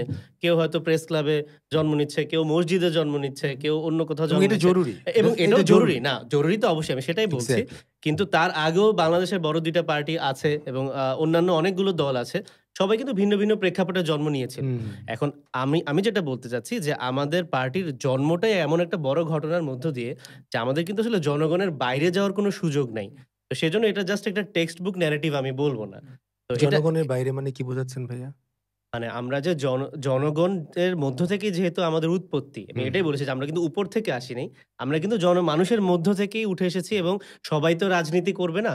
এই মানুষ যা চায় সেটাকে যেন কয়েকজন আমরা এগিয়ে নিয়ে যেতে পারি সেই চিন্তা আচ্ছা, থেকে আচ্ছা, রাজনীতিতে আচ্ছা। আসা। তো এটা আমি মনে করি যে শুধু টেক্সট বুক ন্যারেটিভ অন্তত আমাদের ক্ষেত্রে না। তো এটাই। বলতে আর চাচ্ছেন যে বিগত সরকার বা অন্যান্য পার্টিজরা এই জায়গাটাতে মিসিং ছিল যে ওটা জনগণের সরকার ছিল না। বলতে গেলে হচ্ছে নিজেদের একটা এজেন্ডা থাকবে। হুম। সেটা দিয়ে হয়তো তারা জনগণের সরকার থাকলে তো আমাদের গণ অভ্যুত্থানের প্রয়োজনই হতো প্রয়োজন না। হইতো না। কিন্তু এক্ষেত্রে আমরা তো বারবারই কিন্তু বিট্রেড ফিল করেছি আমাদের কিন্তু বিভিন্ন দল আসলে কি থেকে। বিট্রেড ফিল করছি? কারণ আপনিও একটু আগে বললেন না যে অনেক মানুষ তো চাচ্ছে এখনো জাস্টিফাই করে যাচ্ছে এখনো, যেটা। এখনো, এখনো। তো এরকম মানুষ তো এখনো এক্সিস্ট করতেছে। সেই ক্ষেত্রে এরকম একটা ফ্যাসিস্ট গভর্নমেন্টকে যে এখনো জাস্টিফাই করতে পারে এরকম মানুষ যদি থাকে, শিক্ষিত মানুষ, মূর্খ মানুষ, মানুষ তো জনগণই তো এখানকারই তো সিটিজেন। তো ওরা যেটা বলতেছে সেই ক্ষেত্রে what would be your answer যে বাংলাদেশে কি আদৌ ওদেরকে লেটস সে আমি আমার কথা বলি। আমি একটা হাইপোথেটিক্যাল সিচুয়েশন বললাম যে আমি আজকে বললাম সালমান মুক্তাদি যে না যা হইছে হইছে but still as a political party Awami লীগকে কি ইলেকশনে আসতে দেওয়া উচিত নাকি? দিলে কেন উচিত? আর দেওয়া উচিত না নাকি? কেন উচিত না? What justifies that decision? Okay. মানে আপনি এই প্রশ্নকে ঢুকছেন তাহলে এখন? প্রশ্নটাতে আমি জিজ্ঞেস করছি, ডিরেক্ট অ্যান্সার করছি। কারণ যদি দিতে হয়, কারণ আমি ধরলাম যে আমি চাইলাম যে ও ইলেকশন করবে। হুম। সব করলে আপনি কেন চাইতেই করবে? পারেন। চাইতেই পারি। কারণ আমি তো এক্সাক্টলি। জনগণই। কারণ জনগণের মতামতের কথা আপনি মাত্র বলতেছেন। সো অ্যাজ এ জনগণ আমি বললাম যে আমি চাইতে পারি। হ্যাঁ। আবার অ্যাজ এ জনগণ আমি নাও রাইট, চাইতে রাইট। পারি। ওই ব্যাপারে বুঝতে চেষ্টা করছিলাম যে আমি আপনি যে বললাম বলছেন যে আপনি জনগণের বাইরে যাবেন না, এটার বোধহয় একটা ভালো রাইট। এক্সাম্পল এটা আরকি এই জায়গাটা। Look, there is no refined Awami League or lesser evil Awami League. There is only fascist Awami League. তো এইখানে কিন্তু আমার মনে হয় জনগণ সিদ্ধান্তটা নিয়েছে। হুম। এখন অবশ্যই অনেকে বলছে বা এখনো আমরা দেখতে পাচ্ছি সোশ্যাল মিডিয়াতে অনেক ধরনের ন্যারেটিভ দেখতে পাচ্ছি। আপনি যদি তাদেরকে দেখেন তারা কিন্তু সবাই সেই সুবিধাভোগী গোষ্ঠীটারই কোনো না কোনো অংশ ছিল। এখন এটাকে আমরা কিভাবে এনফোর্স করব? প্রশ্নটা সেই জায়গায় চলে আসে। তো এনফোর্স করতে হলে অবশ্যই এখানে বিচার ব্যবস্থার কোনো মানে এর বাইরে যাওয়ার কোনো সুযোগ নেই। কারণ আপনি আমাদের দাবি একটাই বা আমরা যেটা বলতে চাচ্ছি যে রিকনসিলিয়েশন যদি হতেও হয় সেটার জন্য তো রিয়ালাইজেশনটা জরুরি। তাদের কি আসলে রিয়ালাইজেশনটা এখন আছে যে জুলাইতে তারা কি করেছে? এবং আমি শুধু জুলাই বলব না। গত ১৫ বছরের এই যে ব্যাংক লুট, অর্থ পাচার, গুম, খুন, সন্ত্রাস, চাঁদাবাজি এবং ৩ টা বড় গণহত্যা। মানে ইনফ্যাক্ট আপনি যত ক্রাইম লিস্ট করতে পারেন জি, কোনটাই এগুলো তারা কিন্তু বাদ না, রাখে এগুলো না। কিন্তু আচ্ছা বাংলাদেশের ইতিহাসে এই ক্রাইমগুলো মানে মেনশন করা দরকার এই হুম, কারণে যে পিলখানায় যা হয়েছে, হুম, শাপলায় যা হয়েছে এবং সবশেষে জুলাইতে যা হলো এগুলো কিন্তু বাংলাদেশের ইতিহাসেই কখনো হয় নাই চিন্তাও স্বাধীনতার পর করা যায় থেকে। না। চিন্তাও বাংলাদেশি করা যায় না। মানুষ কিন্তু রুল করছিল। এখন হুম, আমরা এমন না যে অন্য বাইরের শাসক এসে আমাদেরকে হুম, অ্যাটাক করেছে। এটা এক। তারপর ৩টা নির্বাচন হলো।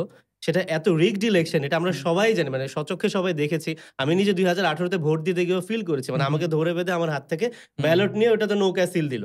জাস্ট বিকজ আমি বলেছিলাম যে, "ভাই আমি এখানে একা ভোটটা দিব। মানে হুম, ব্যালটে তো আমি একা সিল মারবো। এটা হুম। একটা ঘর থাকার কথা।" এটাই হওয়ার কথা তো, হ্যাঁ, হ্যাঁ। কিন্তু না, ওরা এখানে দাঁড়িয়ে আছে যে, "না আমাদের সামনে ভোট দিতে হবে।" আমি আর্গুয়ে করলাম দেখে আমার ওরা হাত পা ধরে বের করে দিল। হুম। ওরা ওদের মধ্যে সিল দিয়ে দিল। হুম। আমি কিন্তু নিজের কাছে তখনই প্রমিস করেছি যে, আমার স্বল্প ক্ষমতায় সম্ভব বাট হলো ওই দিন এটাকে কিন্তু আমি দেখে ওই নিব। ভোটটা অ্যাকচুয়ালি কাকে দেওয়ার কথা ছিল তখন? ওই সময়? এটা তো ভাই আমি এখন বলা যাবে বলব না। না অবশ্যই। রাইট, না, বুঝতে গোপন পারছি। কিন্তু ভোটের ব্যাপারটা তো বলা কিন্তু বলা যায় আমি যায় না। না। যাকেই দিতাম হইতে পারে আমি তো নৌকেও দিতে হ্যাঁ, পারতাম। মানে ইট ওয়াজ কিন্তু ইউর এটা আমার রাইট। এটা আমার রাইট রাইট কেন ছিল। থাকবে না? আমি কিন্তু বিট্রেড ফিল করেছি এবং হুম। আমি সিউর যে সবাই এটাই ফিল করেছিল। বাট তো ওটাই বলছি যখন যে এত একটা বড় ব্যাপার কি জানেন সালমান ভাই? মানে আমি নাভিদ ভাই আপনাকেও জি, কথাটা শিওর। অফিসিয়ালি মানে অন দ্য রেকর্ড আমি একটু বলে রাখতে চাই কথাটা। এটা আমি ফারাজের সাথে অনেকবার আলোচনা করেছি। অনেক রকমের সংস্কার নিয়ে কথা হচ্ছে না, অনেক কিছু নিয়ে কথাবার্তা হচ্ছে। অনেস্টলি স্পিকিং একটা মাত্র সংস্কার আমাদের খুব বেশি মাত্রায় জরুরি। সেটা হচ্ছে এই জায়গাটা যে আমি নিশ্চিন্তে, নির্ভয়ে কারো কাছে প্রেশার ফিল না করে আমি নিশ্চিন্তে ভোট দিতে যাব। আমার ভোটটা আমি দিতে পারবো প্রপারলি কোনো রকম ইন্টারফেরেন্স ছাড়া এবং সেই ভোটটা প্রপারলি কাউন্টেড হবে। এই একটা যদি শুধুমাত্র আমরা সংস্কার নিশ্চিত করতে পারি না, আমাদের প্রবাবলি 90% প্রবলেম গ্র্যাজুয়ালি, রাতারাতি না, গ্র্যাজুয়ালি সলভ হয়ে যাবে। সরি মানে মাঝখানে না just ভাই, কথা মানে বলা আমি শুরু আপনার করে সাথে রাখলাম। ইকো করে একটাই বলব যে এই জি, একটা সংস্কারের জন্য যদি আমাকে এখন আপনারা জিজ্ঞেস হুম। করেন, যেহেতু আমরা এখন সংস্কারের কথা প্লিজ, বলছি, প্লিজ। সংস্কারের ম্যান্ডেট নিয়ে এসেছি। না আমি আপনার ওই জায়গা থেকে বললাম, ওই জি, যে আপনি বললেন না যে আপনি ভোটটা দেবেন, জি, সেটাও আপনার রাইট নাই। চারপাশে লোকজন বসে আছে, তাদের সেটাই, সামনে সেটাই। ভোটটা দিতে হবে, হুম।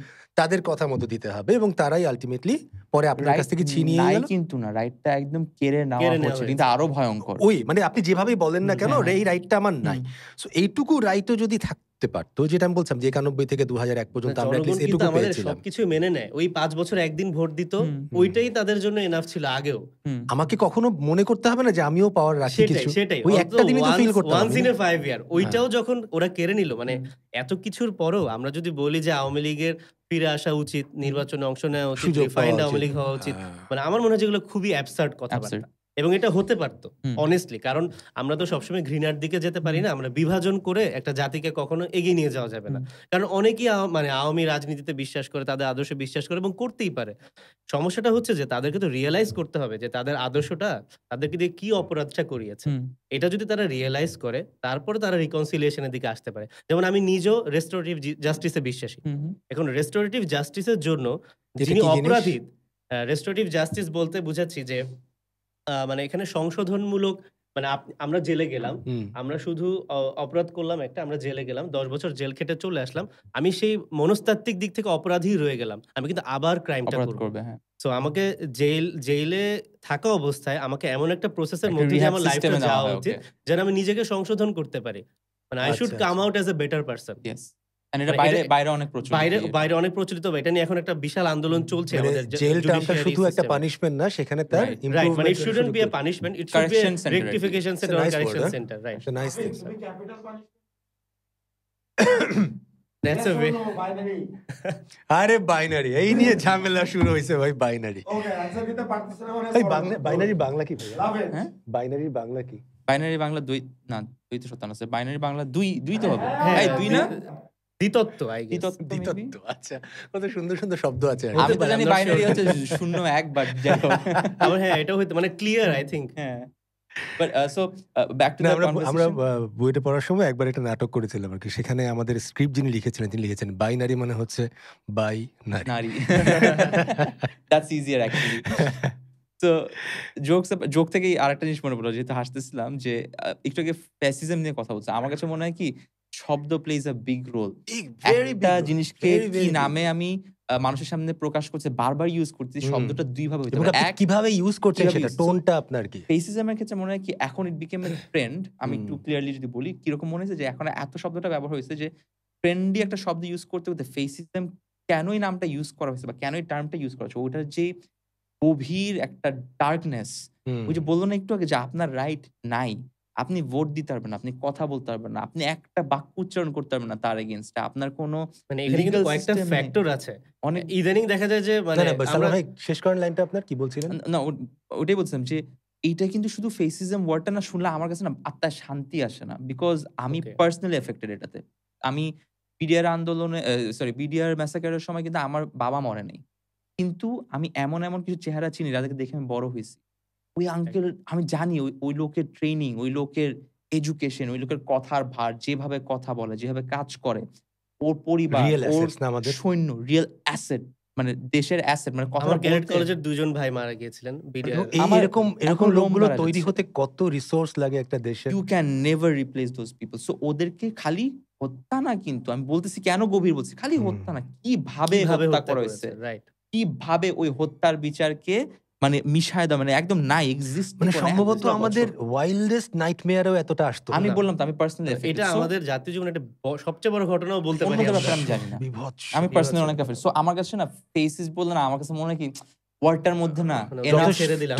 হ্যাঁ মানে মনে হয় কি শিক্ষিত একটা সুশীল একটা ওয়ার্ড ওই যে- দিয়ে যে বললাম যে হ্যাঁ, তুমি খারাপ, মানে এরকম ওই হয়ে গেল জন্য ব্যাপারটা। ফারাজকে হায়ার করতে হবে আমাদের এখন নতুন হ্যাঁ। শব্দ তৈরি করার জন্য। ওটাই। সেটাই বলছি যে এর পরও মানে আমরা যদি একটা বিচার প্রক্রিয়ার মধ্যে দিয়ে না যেতে পারি এবং যতদিন বিচার প্রক্রিয়া সম্পন্ন না হচ্ছে ততদিন কিন্তু আমার মনে হয় না যে আওয়ামী লীগের কোনো অধিকার আছে এই দেশের রাজনীতিতে ফিরে বিচারটা আসার। এখন যেহেতু আপনার অনফিল্ড আবার বলতেছি যে কাজ করতেছে, এখনো তো বিচারাধীন অনেক কিছুই থাকবে এবং হবে। জি। সেই ক্ষেত্রে যদিও আমরা ফ্যাসিস্ট গভর্নমেন্টের টপ টায়ারের ইয়েদেরকে বাদ দিছি, বাট নিচে যারা বিচারাধীন কাজের ইয়েরা লাঠিয়াল হিসেবে। হ্যাঁ লাঠিয়ালরা গুলো কিন্তু এখনো মানে ফ্যাসিস্ট কোর্টের গভর্নমেন্ট জাজদের কথা বলছেন। না, আরো নিচে যান না। আরো ক্লার্ক আচ্ছা, লেভেলে চলে যান। হ্যাঁ, বা তদন্ত কর্মকর্তাও হতে তো সেই পারে। আপনি ক্ষেত্রে- পুলিশের এসআই এর কথা চিন্তা হ্যাঁ, করেন, ওটাই তাই বলছি। না? সেই ক্ষেত্রে Investigation. How do you filter that? আমরা তো খালি ওই যে মোড়কটা চেঞ্জ করছি, ভিতরের না। ইয়ে সেম রয়ে গেছে আবারও। এবং এটা কি চেঞ্জ করা খুব বেশি কঠিন ছিল? এটা- হয়তো এটাই- ফুললি চেঞ্জ হয়তো আপনি করতে এটা আমি জানি পারতেন না, না। এটাই আমি জানতে চাচ্ছি। এটা কিন্তু কি- এই যে লাঠিয়াল লেভেলের যারা আছে, যেমন আপনার মনে আছে যে একটা ইন্টারভিউতে যে তাসনিম খলিল সাহেব যে আছেন নেত্র নিউজের,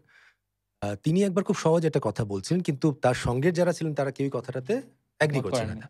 তখন সে সহজ করে বলছেন যে আপনি বারবার, তাসনিম খলিল নিজে বলছেন যে আপনারা বারবার শেখ হাসিনার বিরুদ্ধে কথা বলছেন, বা শেখ হাসিনা কি নিজে গিয়ে কাউকে গুম করছেন, কিন্তু কাউকে কাজে লাগিয়ে কাউকে হ্যাঁ, ব্যবহার করে গুমটা করছেন। আপনি তার বিচারটা চাইছেন না কেন, বা তার Right, শাস্তিটা চাইছেন right. না কেন? এখন মানে এই এক হাসিনার উপর সব চাপিয়ে দিয়ে বাকিরা এটা বেঁচে অনেককে গেল। বাঁচিয়ে দেওয়ার একটা ধান্দা না? হ্যাঁ, no হ্যাঁ। doubt. সেটাও তো না। তো যেটা বলছিলেন আর কি ভাইয়া, তো আমরা সেই জায়গাগুলোতে অ্যাটলিস্ট কিছু মানুষকে, সংখ্যাটা তো কয়েকশো হতে পারতো, কয়েক হাজার হতে পারতো, সেই সংখ্যক মানুষ তো খুব বিশাল না। আমাদের ১.৫ লাখের উপর পুলিশ আছে, তাই না? তো তার থেকে আমরা কি অ্যাটলিস্ট হাজার দেড়েক, হাজার দুয়েক, এখানে হাজার আমি নিজে তিনেক, পার্সোনালি দেখছি অনেক ছাঁটাই হয়েছে, আমি পার্সোনালি এটা দেখছি। বাট আচ্ছা আমরা নাম্বারটা আমরা এত বড় সাধারণ মানুষরা কেন এটা খুব ভালো জানতে বিকজ পারছি না? আমার যেরকম অ্যাক্সেস আছে যে আমি চাপে শুনতেছি আমার ফোনের পাশে আমার কানের পাশে ফোন বাজছে। আমি হুম। শুনতেছি কে কখন ছাঁটাই হচ্ছে, কে কখন রিপ্লেস হচ্ছে। বাট তারা কি সৌভাগ্য। শাস্তির মধ্যে মানে বিচার না, প্রক্রিয়ার ছাঁটাই। মধ্যে আসছে? বিচার প্রক্রিয়ার মধ্যে প্রক্রিয়াটা কি সেটা আমি জানি না। বাট আমি জানি তাকে মামলা-টামলা রিপ্লেস হয়েছে তাদের বিরুদ্ধে এমন এই কিছু? এত ডিটেইল জানি না। বাট আমি ভাই জানি আচ্ছা। তাকে বাদ দেওয়া আর শুধু এখানে ছাঁটাই তো এখানে কোনো একটা পানিশমেন্ট হতে বড় পারে না, বিষয় না? আছে। এটা আমি ছাঁটাই তো কোনো পানিশমেন্ট হতে পারে না। না বাট যেমন ধরেন দ্যাট ক্যান বি গভর্নমেন্ট অফিসারের ক্ষেত্রে একটা সে ক্রাইম করলে একটা কি হয় তাকে বদলি করে দেওয়া হয়। এটা তো কোনো পানিশমেন্ট না রে ভাই। বাট পানিশমেন্ট যাকে দিয়ে দেওয়াবেন তখন তো আবার তাকেও চেঞ্জ করতে হবে। টু এনশিওর ফেয়ার সমস্যা হচ্ছে পানিশমেন্ট এখানে হচ্ছে। একটা রাইট, লিগ্যাল রাইট। অব্লিগেশনস এর বিষয় আছে। এখানে হুম। চলে আসে। কারণ কি যখন আপনার সুপিরিয়র অফিসার আপনাকে একটা অর্ডার করবে, হুম, হুম। আপনি যখন অর্ডারটা ফলো করবেন, তখন কিন্তু ওইটাকে আপনি আপনার ক্রাইম হিসেবে লিগ্যাল প্রসিডিং এ হুম, মানে ফেলে দেওয়া খুবই কঠিন। রাইট। এটা তো আপনার সুপিরিয়র অফিসারের তার মানে আমি রেসপন্সিবিলিটি। ক্রিমিনাল না তাহলে? যেমন প্রুভেন না। না আবার ধরেন না প্রুফ টুফ আপনাকে সবকিছু criminal আছে। বলবেন proof কেমনে? করা এটাই তো difficult। প্রবলেম তো আচ্ছা, এখানেই। মানে তখন আমার বসই শুধু দায়ী হবে? না দেখেন আমাদের একটা ছবি কিন্তু মানে সরি একটা ভিডিও ভাইরাল হয়েছিল যে একজন বিডিআর অফিসার ওই যে গুলি করছে রামপুরার দিকে সম্ভবত একদম কর্নেল রেদওয়ান না কি যেন জি ভদ্রলোক? জি জি ইয়ের সময় আন্দোলনের সময়? আন্দোলনের সময়। সময়ের কথাই বলছি। এখন আপনি তাকে কিভাবে ধরবেন? তার সুপিরিয়র যদি কমেন্ট করে মানে তাকে অর্ডার করে যে এখন অ্যাকশনে যেতে হবে এবং অ্যাকশনের তো অবশ্যই একটা হ্যাঁ। প্রসিডিউর আছে। হুম। তো তার জাজমেন্ট অনুযায়ী হয়তো তার মনে হয়েছে যে এখন এখানে গুলি চালানো উচিত। তিনি গুলি করেছেন। এখন ওই ভিডিওটা দেখে কিন্তু আমাদের মানে ইমোশনালি আমরা তাকে অলরেডি ক্রিমিনাল সাব্যস্ত করে ফেলেছি। তো তার ভার্শনটা হয়তো ডিফারেন্ট যে তার মানে সুপিরিয়র তাকে অর্ডার করেছে। তার সুপিরিয়র বলবে যে আমাকে গভর্নমেন্ট থেকে অর্ডার এসেছিল। গভর্নমেন্ট বলবে যে হাসিনা অর্ডার করেছিল। কারণ everything goes back to that. তো তখন এই জিনিসগুলোকে আমরা এগুলা লিগ্যাল প্রসিডিং এগুলা এ ফেলে দেওয়াটা কথার একটু মারপ্যাচ difficult। হয়ে গেল না? কথার মারপ্যাচ আমি এখানেই যদি তো। নাও বলতে না, চাই এখানে কিন্তু ভেরি গুড কোয়েশ্চেন। জুডিশিয়ারিতে আমি তো একটু এটা আসবেই। ইন্টারাপ্ট করি। মানে আমি জুডিশিয়ারি উনি যখন যেটা বলছে ব্যাপারটা হচ্ছে সালমান ভাই আমার জুডিশ প্রশ্নটা খেয়াল করেন। সেটা হচ্ছে আপনি যখন আপনি একটা পুলিশ অফিসার, আপনার পাওয়ার আছে। আপনি যখন আমাকে রাস্তার মধ্যে আটকে গুম করে নিয়ে চলে গেলেন, আপনার অফিসে গিয়ে আমাকে থানায় বেঁধে রেখে ৩-৪ দিন ধরে হুম। পেটালেন। তখন কোনো যুক্তিতর্কের বিষয় নাই। তার বিরুদ্ধে কোনো ব্যবস্থা নিতে গেলেই আমাকে আপনি হাইকোর্ট দেখাতে শুরু করবেন। এইখানেই আমি কথাটা বলছিলাম যে উনি যেটা বলল জুডিশিয়ারি সিস্টেমটা অ্যাকচুয়ালি মারপ্যাচেরই সিস্টেম। এখানেই কথাটা। কেন আমি বললাম যে এইজন্যই হচ্ছে প্রত্যেকটা fair judgment and fair punishment এর জন্য হুম। ফেয়ার মানুষদেরকে বদলি করতে হবে সো দ্যাট ওর মধ্যে এই কমন সেন্সটা থাকে যে this is my priority. For an example আমি যদি অফিসারটা হইতাম, আমাকে যদি আমার সুপিরিয়র বলতো সালমান তুমি এখন ওই সাইডে ফারাজকে শুট করো। হুম। আমি being an officer and also an officer on duty wearing this uniform আমারও একটা মাথায় ইয়ে থাকা উচিত। I won't shoot sir, I can't shoot Faraz. এবং এটা বোধহয় লিগালিও সাপোর্ট করে যে That আপনি তার এখানেই অবৈধ ইনস্ট্রাকশন আপনি মানতে বাধ্য না। হ্যাঁ, এমন কেন কিছু আছে না এই বোধহয়? জন্যই বলছি যে কেন তাহলে আমাকে রিপ্লেস করলে কি হলো? আমি যখন ফেয়ার একটা মানুষ হইলাম, হুম। অন ডিউটিতে কিন্তু ফেয়ারনেস থেকে আমি আমার ইউনিফর্মটাকে শ্রদ্ধা করে বললাম যে হুম, sir even hmm, though it's I am bound to take your orders, I am not going to accept your এখানে অর্ডার। পার্সোনাল কনসায়েন্স অনেক বড় একটা রোল Yes. প্লে এবং করা উচিত ছিল। মানে লিগাল প্রসেস একে সাপোর্ট না করে এখানে তো, নাকি? অবশ্যই ইলিগাল অর্ডার বলতে তো আছে কিন্তু রাইট। আমার কথা হচ্ছে ওইখানে আবার প্রভিশনস তো আছেই। আপনি এমন যেমন সিচুয়েশনে আপনাদের গুলি যে করতেই পারবেন না সেটা তো আর না। কন্ট্রাক্ট লতে এরকম একটা বিষয় আছে না যে জি। কন্ট্রাক্ট ল কখনো কন্ট্রাক্ট বৈধ হবেই না যদি এটার যে সাবজেক্ট ম্যাটার আছে সেটা যদি অবৈধ হয়ে থাকে। রাইট, তাহলে রাইট, সেই রাইট, কন্ট্রাক্টের কোনো ভ্যালু নেই। of আপনি course। যতই যুক্তিতর্ক দিয়ে কন্ট্রাক্টটাকে সাজান না কেন। ঠিক একইভাবে আপনি যখন একটা অর্ডার এক্সিকিউট করতে যাচ্ছেন যে একটা মানুষকে গুলি করে ফেলে দেবেন, আপনি যদি সিচুয়েশনে এটা অবৈধ মনে হয় আপনার কাছে, you have got your rights to defy that. সেই জায়গাটা আমি জানতে আছে, চাচ্ছি। আমি ঠিক এটা জানি আছে, না এটা এটা আছে, আছে আছে। কিনা। কিন্তু ধরেন আপনি যেহেতু ভাই গুমের কথা মেনশন করলেন, Right. গুম কিন্তু কোনো লতেই পড়ে না। করে না। মানে আপনি যদি কাউকে অ্যারেস্টও করেন, ইউ হ্যাভ টু মানে present him in the court. এটা কোনো আইনেই পড়ে না। 24 ঘন্টার মধ্যেও তো মনে হয় রাইট, present করা 24 ঠিক ঘন্টার আছে। মধ্যে। সো কিন্তু ওই ওইটাই বলছি হেভিয়াস যে কর্পাস নাকি কি যেন আছে ওরকম হ্যাঁ, কিছু। হিবিয়াস কর্পাস রিড করে তখন। হুম। আচ্ছা আরেকটা যেটা বলতেছিলাম জুডিশিয়ারির মেইন গোল বা এটার কিন্তু একটা প্রাইমারি গোল কিন্তু হচ্ছে যে not even a single innocent person should be আনপানিশড। Punished, হ্যাঁ। তো should be punished, Punished. Sorry. এটা ওই তো যে ফেসিস গভর্নমেন্টে থাকলে ওটাই হয়েছে যে মাথায় ঢুকে গেছে। সবাইরে পানিশ করে। ওই তো একটা মুভিতে দেখেছিলাম রাং দে প্যাসেন্টের মধ্যে মানে একটা মেয়ে খুব কনভিকশনের সাথে কথা বলছে, সে সিরিয়াস টোনে কথা লাস্ট বলছে। ওয়ার্ডটা ভুল বলে। Women can make possible impossible, no no impossible possible. না ওই যে কথা আছে যে বিচারটা টার্গেট না, সুবিচারটা হচ্ছে সুবিচারটা টার্গেট। মানে everyone is innocent until proven guilty. Until proven guilty ওইটা একটা, বাট ওই যে সুবিচারটা আবার আসবে হচ্ছে যে mixture of both power and ওই যে সেলফ কনসিয়াস ইয়ে থেকে। এটা যেমন একটা খুব সত্যি কথা না ভাইয়া, তার সঙ্গে আরেকটা সমস্যাটা হচ্ছে যে সবকিছু আমাদের লিগ্যাল প্রসেসে গিয়ে সমাধানও কিন্তু খুব হবে কঠিন না। হয়। Especially এরকম অলরেডি একটা বোধহয় দেশে- বহু লাখ লাখ মামলা জমে আছে না, লোয়ার কোর্ট থেকে শুরু করে আপার কোর্ট পর্যন্ত। মানে সেই সিরিয়ালে গেলে বোধহয় আমাদের মানে এখনকার এই যে তখন তো ওই যে আবার বিপ্লবী কথা চলে আসে যে বিপ্লবের পরেই আমাদের আসলে অনেক কিছু করা উচিত ছিল, যেটা হয়তো আমরা স্টেবিলিটির জন্য তখন করিনি।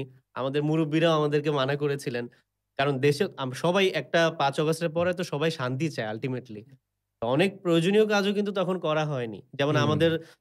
আমাদের দল তো মাত্রই হয়েছে। কিন্তু আমরা কিন্তু চেয়েছিলাম যে প্রেসিডেন্টের রেজিগনেশন। এতে তখন তো কিন্তু এগুলো বলেন নাই আপনারা। বলছেন তো অনেক পরে এসে। হ্যাঁ, অনেক পরে এসে বলেছি। কারণ এক্সাক্টলি। তখন যে আমরা বলব আসলে জনগণ বলছে, আমাদেরও তো তারপর বয়স কম, জনগণের এটাও তো বুঝতে বুঝতে হবে। হবে। কিন্তু আমাদের ভাই সবাই জনগণকে বকুব বানায় রে ভাই। কিন্তু সবাই বিপ্লবটাকে জনগণ হচ্ছে সম্পন্ন বলদ। করাই কিন্তু লক্ষ্য ছিল। স্বাভাবিক, কিন্তু এটা সবাইকে নিয়ে করতে হবে। এজন্য অনেক কিছু করা যায়নি। কিন্তু হুম, স্টেবিলিটির কথা চিন্তা করতে গিয়ে কিন্তু অনেকে ছাড় পেয়ে গেছে হুম। বা তাদেরকে এখন আসলে অপরাধের কোন কাঠামোতে ফেলা যায় হুম। এটাও দিন আরো ডিফিকাল্টি হবে। তো যতদিন যাবে তত যতদিন কঠিন যাবে হবে। তত বেশি ডিফিকাল্টি তো হবে। সেক্ষেত্রে মানে ঠিক আছে, আমাদের রেগুলার লিগ্যাল প্রসেসের মধ্যে অনেক লুপ হোলস আছে, অনেক বিষয় আছে, সেটা করে আমরা নিতে পারবো না। তাই বলে কি আমরা সমাধানের দিকে কোনো রাস্তাই খোঁজার চেষ্টা করব না? লিগ্যাল স্ট্রাকচার চেঞ্জ হতে পারে। আপনার মনে আছে কিনা আমি ঠিক জানি না। আপনাদের মনে থাকার কথা। ওই যে ২০০১ এর পরে এসে তখন ওই যে আইনমন্ত্রী ছিলেন মওদুদ আহমেদ সাহেব। তিনি ওই যে দ্রুত বিচার ট্রাইব্যুনাল করলেন। জি। ৬০ দিনের মধ্যে মামলার রায় হতে হবে। এরকম আমি ডিটেইল জানি না, লয়ার আপনি ভালো বলতে পারবেন।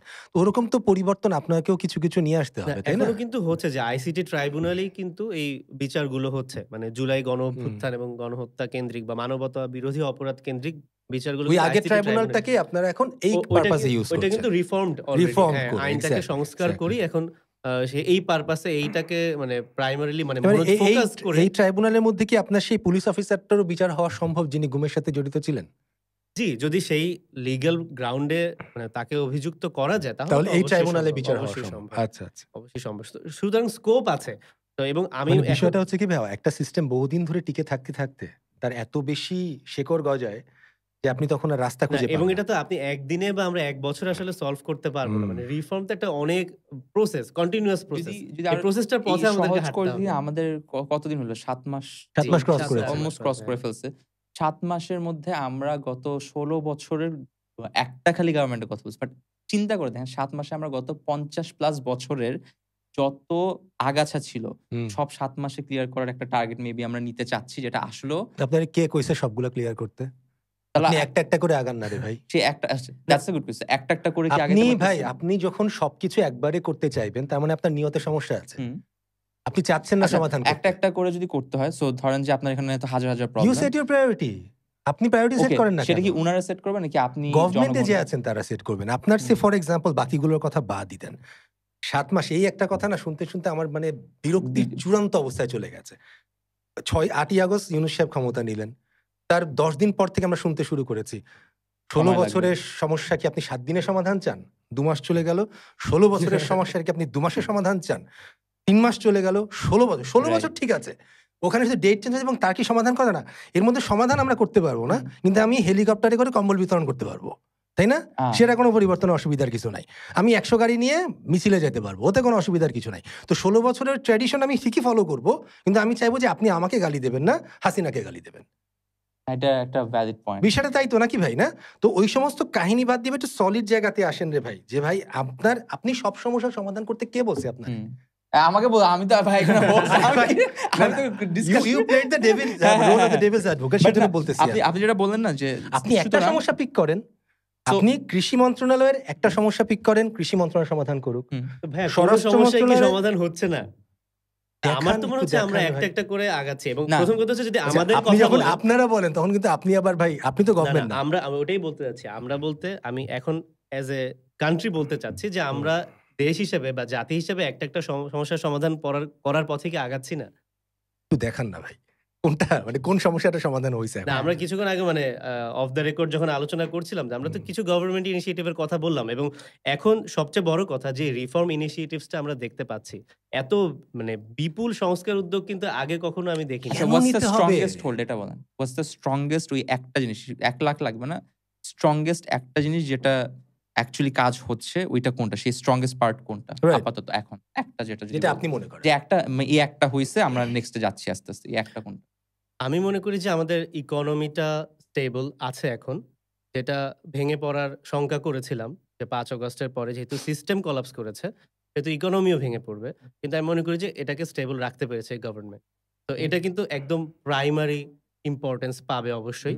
যে দেশের অর্থনীতি যদি ব্যালেন্স থাকে বা অন্তত স্থিতিশীল থাকে, তখনই কিন্তু আমরা অন্যান্য সংস্কারের পথে যেতে So পারব। you are confirming that বাংলাদেশের ইকোনমি এখন স্ট্রং হোল্ড এ আছে।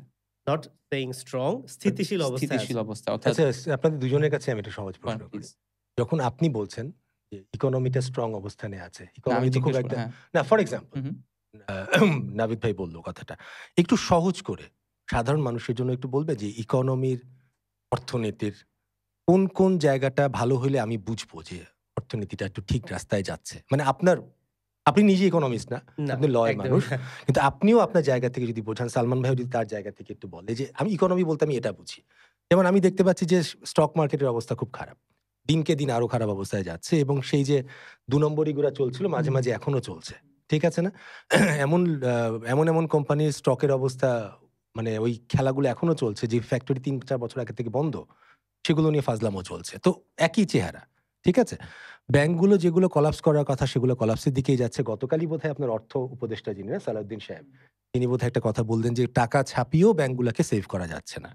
ঠিক আছে? তাহলে ৭-৮টা ব্যাংক বন্ধ হতে যাচ্ছে, সেটাও মোটামুটি ঠিক ওই দিকেই যাচ্ছে। আপনি ঠিক কোন কোন মানে পয়েন্ট দিয়ে আপনি বলছেন আমাকে, যেমন মাঝখানে আহসানিস মনসুর সাহেব বাংলাদেশ ব্যাংকের গভর্নর, তিনি প্রমিস করেছিলেন যে আর ১ টাকাও ছাপানো হবে না। বাট তারপর তিনি নিজেই কদিন পর বললেন যে ২২,০০০ কোটি টাকা ছাপানো হয়েছে। হ্যাঁ? হ্যাঁ, টাকা চাপাইতে মন চাইছে, পরে চাপায় ফেলছে। টুকু, হ্যাঁ? আজকে একটু আরে টুকু। একটু ভাল লাগতেছে একটু। আমার এক বন্ধু আগে তো বলতো আসলে যে দেশ কি গরিব হয়ে গেলে অনেক টাকা ছাপায় ফেলবে, বড়লোক হয়ে যাবে। তো কি পয়েন্টে আপনি বলতেছেন যে হ্যাঁ দেশের ইকোনমিটা ভালো দিকে যাচ্ছে বলে আপনি দেখতে পাচ্ছেন? ভাই আমি তো মূর্খ মানুষ, আমি তো রিক্সাওয়ালা, তো আমি তো বলতে পারবো না, বাট বেসিক্যালি আমি অ্যাজ এ যেটা বললাম না, আমি মিডল গ্রাউন্ড থেকে বলতেছি যে আমার মনে হয়েছে যে ভালো কিরকম যে আমার ওই ইয়ের পর থেকে, জুলাই আন্দোলনের পর থেকে আমার সব ফ্রেন্ডরা ভয় পেয়ে গেছিল। দেশ তখন ভেঙে যাবে, পড়ে যাবে, হ্যান-ত্যান। ওটার পর আমার ২ টা রিয়ালাইজেশন হইছে অ্যান্ড ২ টাই কন্ট্রাডিক্টরি। এক, ইকোনমিক অবস্থা ভালো। আমাদের জন্য যারা আমরা প্রিভিলেজড, যারা অলরেডি স্টেডি ছিলাম আগেও, আমাদের খুব একটা কিছু নড়বড় করে নাই। Such a wonderful point. But যারা তৃণমূল, একটা রিক্শাওয়ালা, দোকানদার, খুচরা বিক্রেতা, জুতার ইয়ে করা, গার্মেন্টস কর্মী, তাদেরটা আবার আমরা রিলেটই করতে পারবো না, বিকজ আমরা ওদের কাছে এখনো যেয়ে জিজ্ঞেসও করতে পারি না, আপনি আজকে ভাত জিজ্ঞেসও খাইছেন করে না। নাকি? সো সেই ক্ষেত্রে ওদের ইকোনমিক অবস্থাটা হুম। এক্সিস্টই করতেছে না আমাদের চোখের সামনে। একদম তারা এটা অদৃশ্য। একদম অদৃশ্য। এইটা ইদার ওরা নিজেরা বলতে পারবে, নয়তো হচ্ছে রিপ্রেজেন্টেটিভস যারা হইতে পারে, সরকার হইতে পারে, হোয়াটএভার পার্টিজ হইতে পারে, তারা বলতে পারবে যারা রিপ্রেজেন্ট করতে চাচ্ছে। সো এইটা হচ্ছে ২ টা contradictory economic state right but now. আপনি কি কোনো স্পেসিফিক পয়েন্ট পেয়েছেন যেটাতে আপনি বলতে পারেন যে আপনি দেখতে পাচ্ছেন যে আমি ইকোনমি একটা স্ট্রং স্পেসিফিক অবস্থায় আছে? পয়েন্টের কথা যদি ভাইয়া না, বলেন, হ্যাঁ, বলতে চাই। Please, please, first of please. All হচ্ছে গভর্নমেন্টকে ডিফেন্ড ভাই, করা আমি কি কিন্তু খুব এখন বেশি আমার বেকুবের মতো এখানে প্রশ্ন করে ফেলেছি না, আসলে না, না, জায়গাটাতে? একদমই না প্লিজ, ভাই, হ্যাঁ। একদমই I না। think most important questions are actually the dumbest questions, to be Dumbest honest. আমাদের এক টিচার বলতেন আরকি যে there is no dumb question, Exactly, Right, exactly. rather right, there are dumb answers. হ্যাঁ। তো সরকারকে ডিফেন্ড করা তো এখানে আমার কাজ না। কিন্তু তবুও বলব এই যে রমজানে কিন্তু এবার দ্রব্যমূল্যর মানে দ্রব্যমূল্যের কিন্তু একটা নিয়ন্ত্রণ ছিল। যেটা অন্যান্য বছর আমরা মানে একদম স্কাই রকেট দেখতে পেয়েছি। এবার কিন্তু সেই কমবে ইস্যুতে অনেকগুণই। কিছু জিনিস কিন্তু রমজানে এমনিতেও দাম কমে by the way. সেগুলো তো অন্যান্য বছর তো আমার মনে হয় না ভাইয়া। অন্যান্য কিসের দাম বছর কমে কিন্তু মনে ভাই হয় এগুলো আপনার? কিছুই কমে নেই। যেমন রমজানের সাথে রিলেটেড আমরা যেগুলা লাস্ট মানে এখন যেই প্রাইসিংটা চলতেছে বাজারে সেটা গত স্টেবল স্টেবল না এটা কমছে? মানে রোজার আগের তুলনায় এখন স্টেবল আছে। এবং আমিও শুধু ভাই না, ওইটাই যেমন কিন্তু বলেছি যে এটা স্টেবল। I'm রোজার not মধ্যে saying যে স্ট্রং রোজার অবস্থায় মধ্যে আছে আমরা economy। সবচেয়ে বেশি সাফার করি কিসের দাম নিয়ে? তেলের দামটা নিয়ে সাফার তেল, করি। হ্যাঁ। সেটা এখনো বেড়েছে, এবারও বেড়েছে, তাই না? এই তেল রোজা ওই যে ওইদিকে তেল তো মাঝখানে দেখলাম তো syndicate ঘাটতি ছিল। হ্যাঁ, ভাই এরপরে কারণ বললেন না, কারণ কারণ বলে যেটা লাভ নেই। বলবেন ১৭ বছর আমি কি কারণ শোনার জন্য না, না, আপনাকে না, গভর্নমেন্টের ভাইয়া কাছে বলেন। যাচ্ছি রে ভাই? Solution. আপনি সলিউশন দেন রে ভাই। সেটাই। আমি যখনই আপনার কাছে যাই প্রবলেম নিয়ে, তখনই আপনি টেক্সটবুক খুলে বসেন, খেলে বসে বলেন আমাকে, দেখেন ভাই সমস্যার সমাধানের ৩টা ধাপ আছে, short term, mid term, long term. ২৫ বছর ধরে একই কথা শুনতেছি, সেই শর্ট টার্মও আসে না, মিড টার্মও আসে না, লং টার্ম তো আসবেই না। ভাই আমার বাংলা কথা কন ভাই। তেলের দাম প্রতি রমজানে বাড়ে, এবারও বাড়ছে। আচ্ছা, মাংসের দাম প্রতি রমজানে বাড়ে, এবারও স্লাইটলি বাড়ছে। গরু মাংস, খাসির মাংস, ঠিক আছে না? ছোলার দাম প্রতি রমজানে বাড়ে, এবার রমজানের ১ মাস আগে বাড়ছে, সেখানে স্টেবল আছে। আমাদের সংবাদ টিভি মিডিয়াগুলো একটা নতুন শব্দ তৈরি করেছে গত ৭-৮ বছর ধরে, সেটা হচ্ছে উচ্চ দামে স্থির আছে। আচ্ছা। দাম মানে বাড়ে না, আগেই বেড়ে গেছে, এরপর স্থির উচ্চ আছে। দামে স্থির আছে বা এরকম কাছাকাছি একটা কিছু বলে আর কি।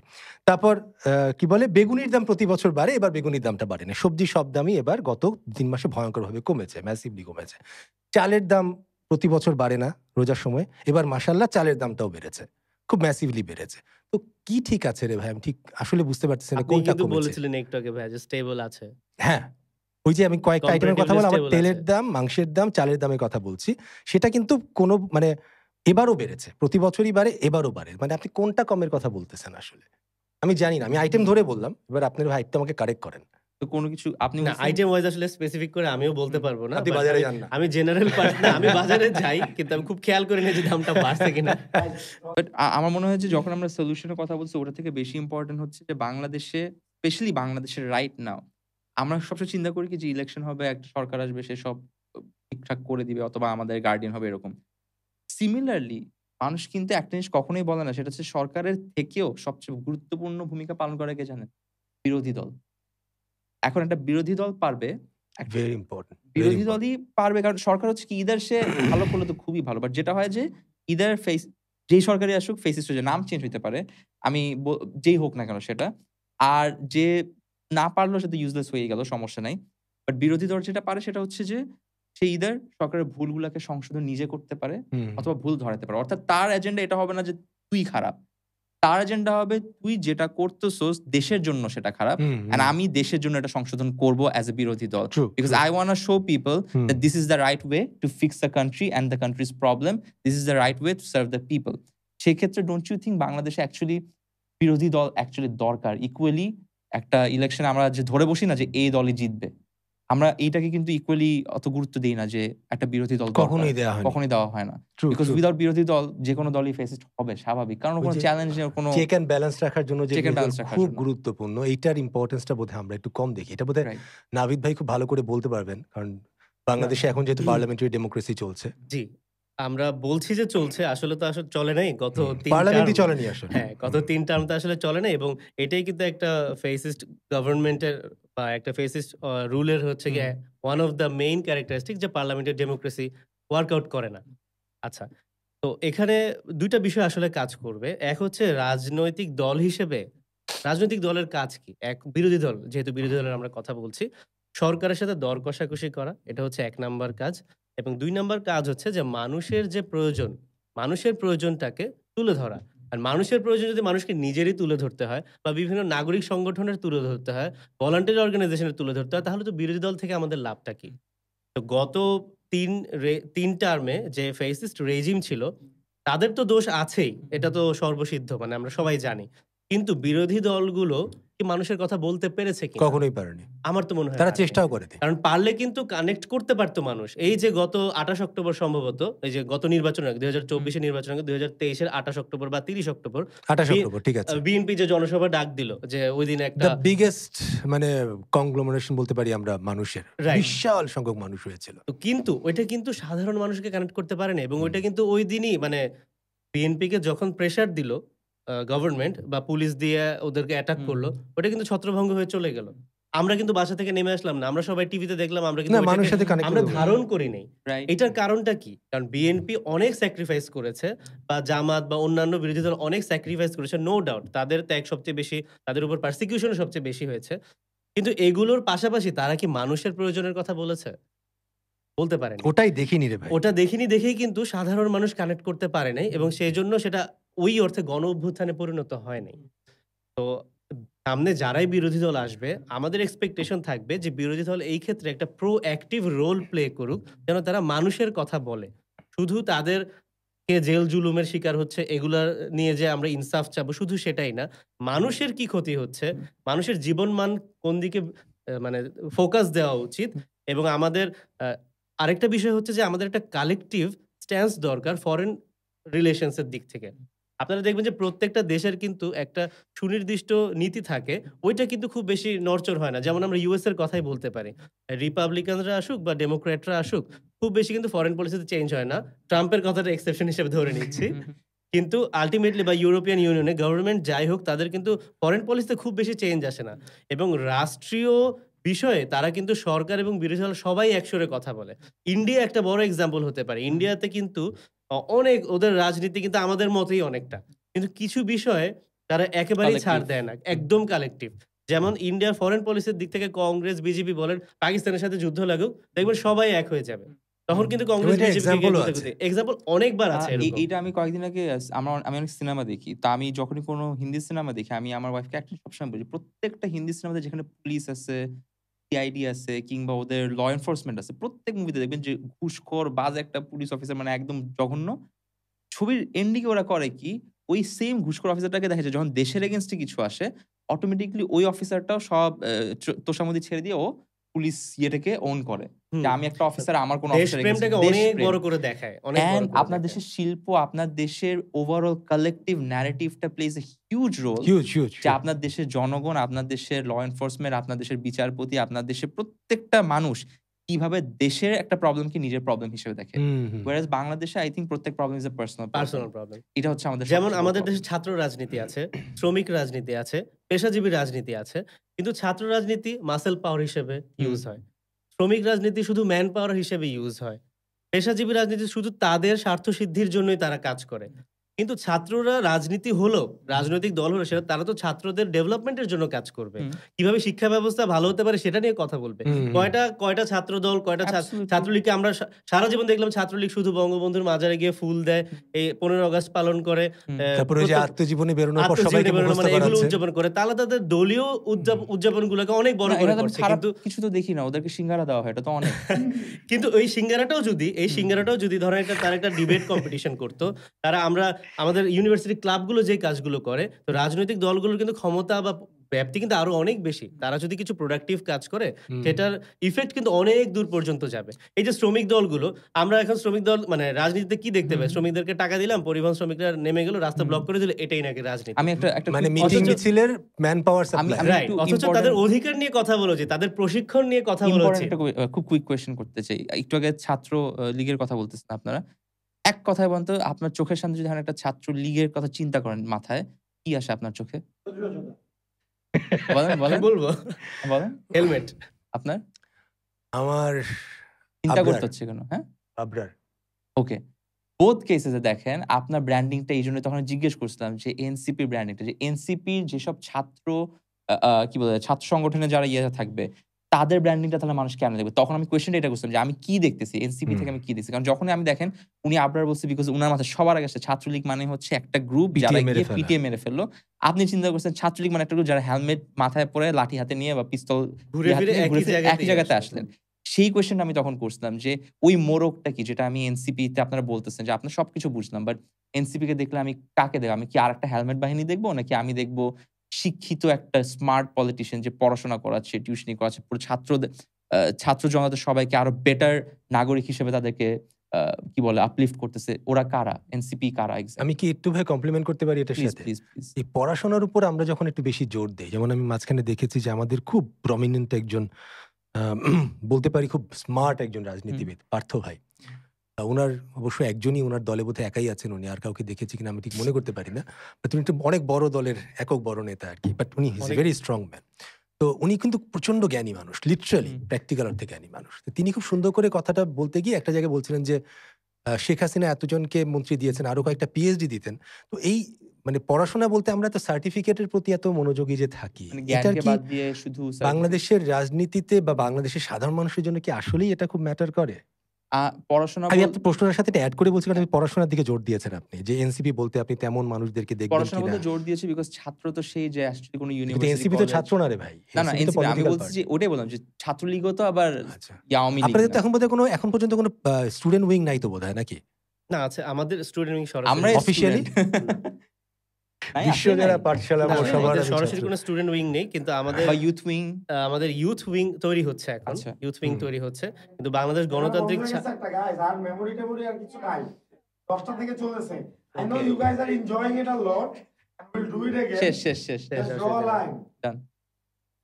আরে ভাই বলো, কিছু একটা বলো। আচ্ছা, ডান ও ঠিক আছে, আচ্ছা, শেষ করি আচ্ছা, শেষ করি। okay. ডান করি, তাহলে শেষ করি আমরা। প্লিজ তাহলে? Please please, thank you very So, much ভাই। ওই জন্যই হচ্ছে বলতেছিলাম যে মোরকের কথাটা যেহেতু বলতেছিলাম, বাট যাই হোক আমরা যে ডিসকাশন করছি ভালো, বাট একটা জিনিস এখান থেকে একসেপ্ট করতে হবে যে বাংলাদেশে ফর দ্য ফার্স্ট টাইম আমরা অ্যাকচুয়ালি একটা জিনিস আমি একদমই সবাইকে অ্যাগ্রি করতে হবে, for the first time we are 3 people from 3 different point of view, from 3 different groups, যেখানে আমরা যাকে ইচ্ছা যা ইচ্ছা মনের কথা খুলে বলে তিনজনই গুম না হয়ে এখানে বসতে পারতেছি। এটা আমি আমার লাইফে ফার্স্ট টাইম অ্যাকসেপ্ট করছি। With that being said, thank you so much for joining us, and on another controversial talk show, I hope we have new guests with a new host maybe, or maybe the same people. So let's see what people say and if people like it. Thank you so Thank much. you, for- thank you. Thank you so much.